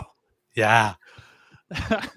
Oh man, All right, fellas. you I are will very see generous with you. your time. Thanks. Oh, are you kidding me? Anytime. I will see you around, y'all. All right, All right. You take care. it's Love It, It's Real. Ciao. Bye. I love it when Jake. It's just always a happy show. Oh yeah, absolutely. Even though we Well, discuss and different to stuff. get the input too that we don't have the insight that we don't have, his input and insight that we simply don't have, right? Because we're viewing from afar on the other side of the border. But when you have somebody who is involved in the same manner and we are, but can give us an insight that we simply don't have, Mhm. right? Yep. Because we're outside looking in, Yeah. and he's inside looking out, going, "Help! Help!" Knocking on the glass. Help! Before we go, we have some news. Canadians' national women's soccer team played their first match last night. Oh, did they win? I didn't get to see it. It was a draw. I was in bed already. I went to bed too. Oh, I was was it? tired. Yeah. It was a draw. 0-0. Team Niagara got a red card along the way. Well, they couldn't afford to lose to Nigeria.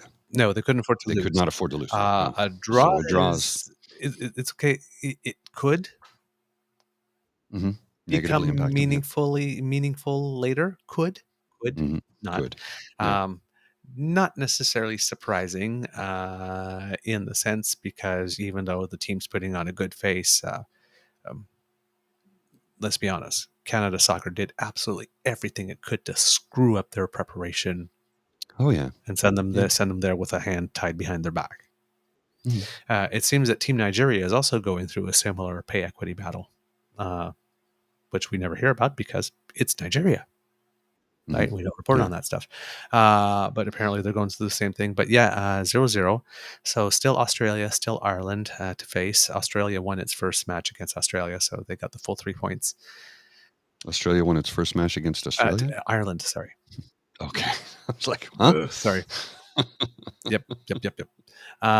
So we'll see how that goes. And the other thing, médaille numéro 2, medal number 2 for Team Canada at the World Aquatics Championships. Pamela Ware on, I believe it was the 1 meter springboard. Might be wrong, or 3 meter springboard individual.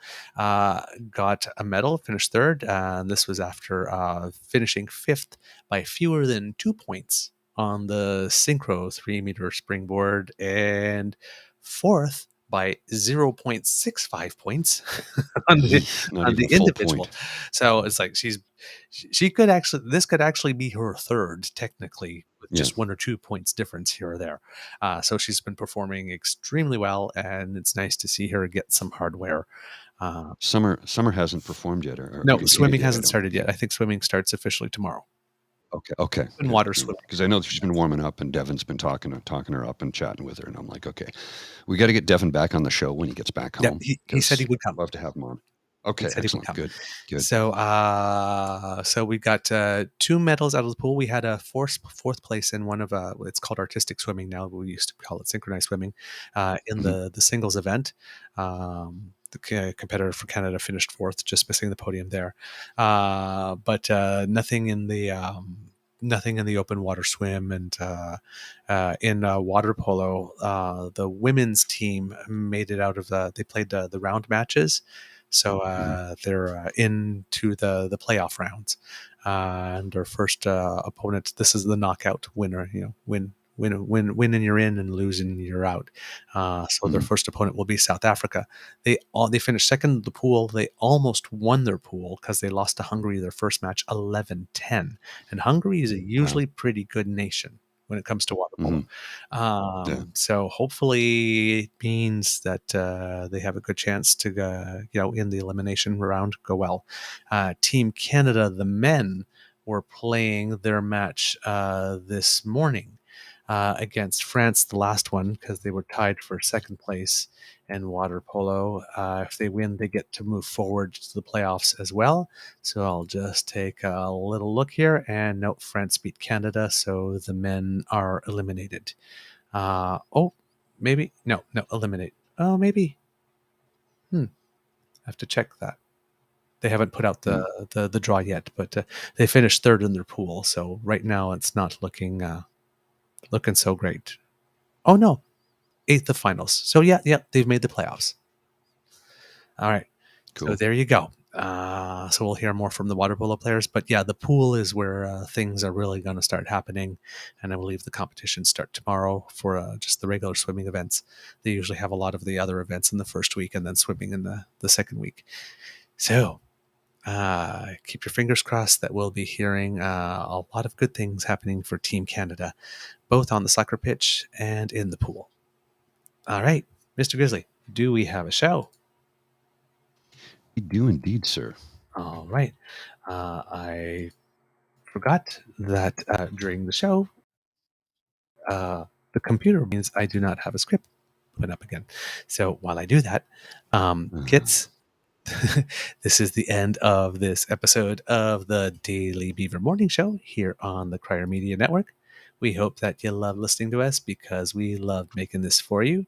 Of course, caring is sharing, and sharing is caring as well. So please let your... I flipped them. So please let your peeps and poops know about us, because you have the beautiful, beautiful and lovely mouths from whom we want the word coming out. So let them know.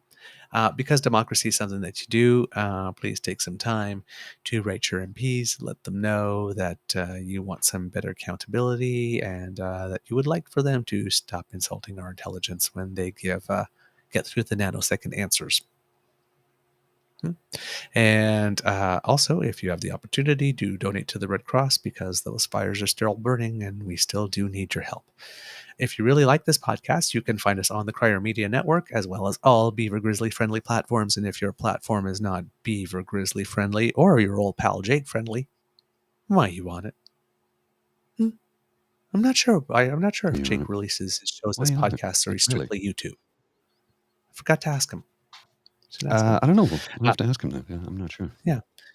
We love to hear from you, so please reach us on our Facebook at True North Eager Beaver, our Twitter feed at True Eager, or by email at truenortheagerbeaver@gmail.com. And you can subscribe to us via our pod page, podpage.com/the True North Eager Beaver, all in lowercase letters with a hyphen between each one of those words, and we'll slide right into your box when we have something ready for you. That was for the wicked crowd. Sometimes they may not be familiar with us. Yeah, thank you for joining us, by the way. Because I have a slightly naughty sense of humor, just so you know. Yes, yes, he does. Why yes. not? Why not also? But I say it with batting eyelashes and innocent look. So. Mm. Uh, why not also subscribe to our True North Eager Beaver Media Incorporated YouTube channel? That helps us out big time. And make like Kit Elaine and smash those buttons. That squiggly under my chin is what you scan with your phone to get to our pod page to subscribe. And the one by Mr. Grizzly's head will bring you to our True North Eager Beaver Hydration Fund. Yes, or what we call staff. So Guinness, Caesars, You name it. you name it. Hot chocolate, because you are what you drink, even in the summer. And of course, coffee and cold brew coffee beer. Yes, these Nitro cold brew coffee nitro beer. cold, yeah. So yes, these are all the people we hire as staff who help us, produce and write, and sometimes even while we're hosting and get through our day. I'm staff. Yes. I'm staff. I'm staff. So, yes. And for some reason, our staff keeps on disappearing on us. So we need your help to replenish them. We just do. So I'm busy. If you go, Mr. Grizzly can't do it all. He's just one beaver, one bear. One. I'm the beaver. Grizzly. I'm just one beaver. One grizzly. You're the One beaver. It's been a long week, kids. So if you would like to help Yeah, us, it's help your beaver get his head on straight so he stops flipping things. A Caesar would really help with that. Just saying. So you scan that thing by Mr. Grizzly's head, and that will bring you to our emergency hydration fund. Or if you do not have the ability to scan that code, you let your fingers or your voice command do the walking to coffee.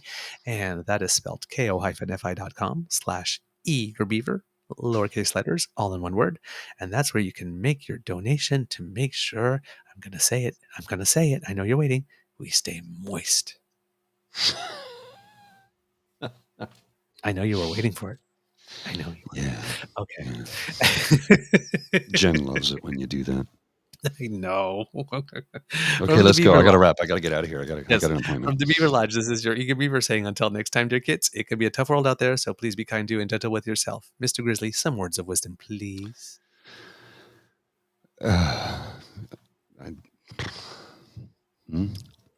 Take care Okay. of one another. I don't know. He's all out. I'm all out. He's all out of wisdom. We've pumped him too hard, kids. All week. So it's, come on. It was sitting right there. Yeah, no. Thanks to our old pal Jake for joining us today. Thank you to the Wicked Crowd for joining us today. We love you. It's love and it's real. Come back anytime. You're always welcome at the Beaver Lodge. Thank you to our kids and cubs. You know we adore you. All right, Mr. Grizzly, roll them credits, please.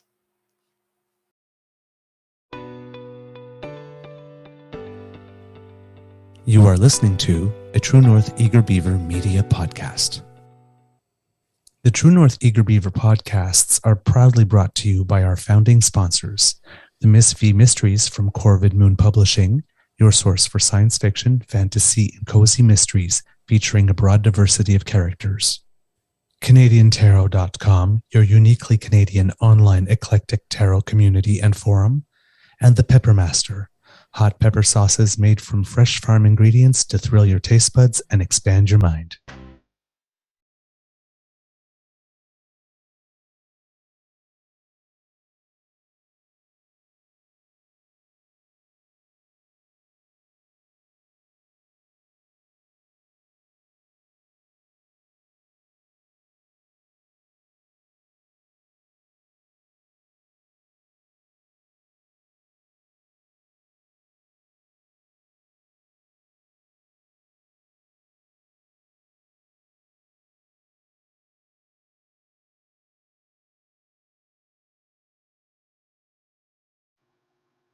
All right, kids, you have yourselves a beaverific weekend. And next week, Monday and Tuesday, we'll probably have some pre-records for you because I'm going camping with my beaver sweetie. Well, there you go.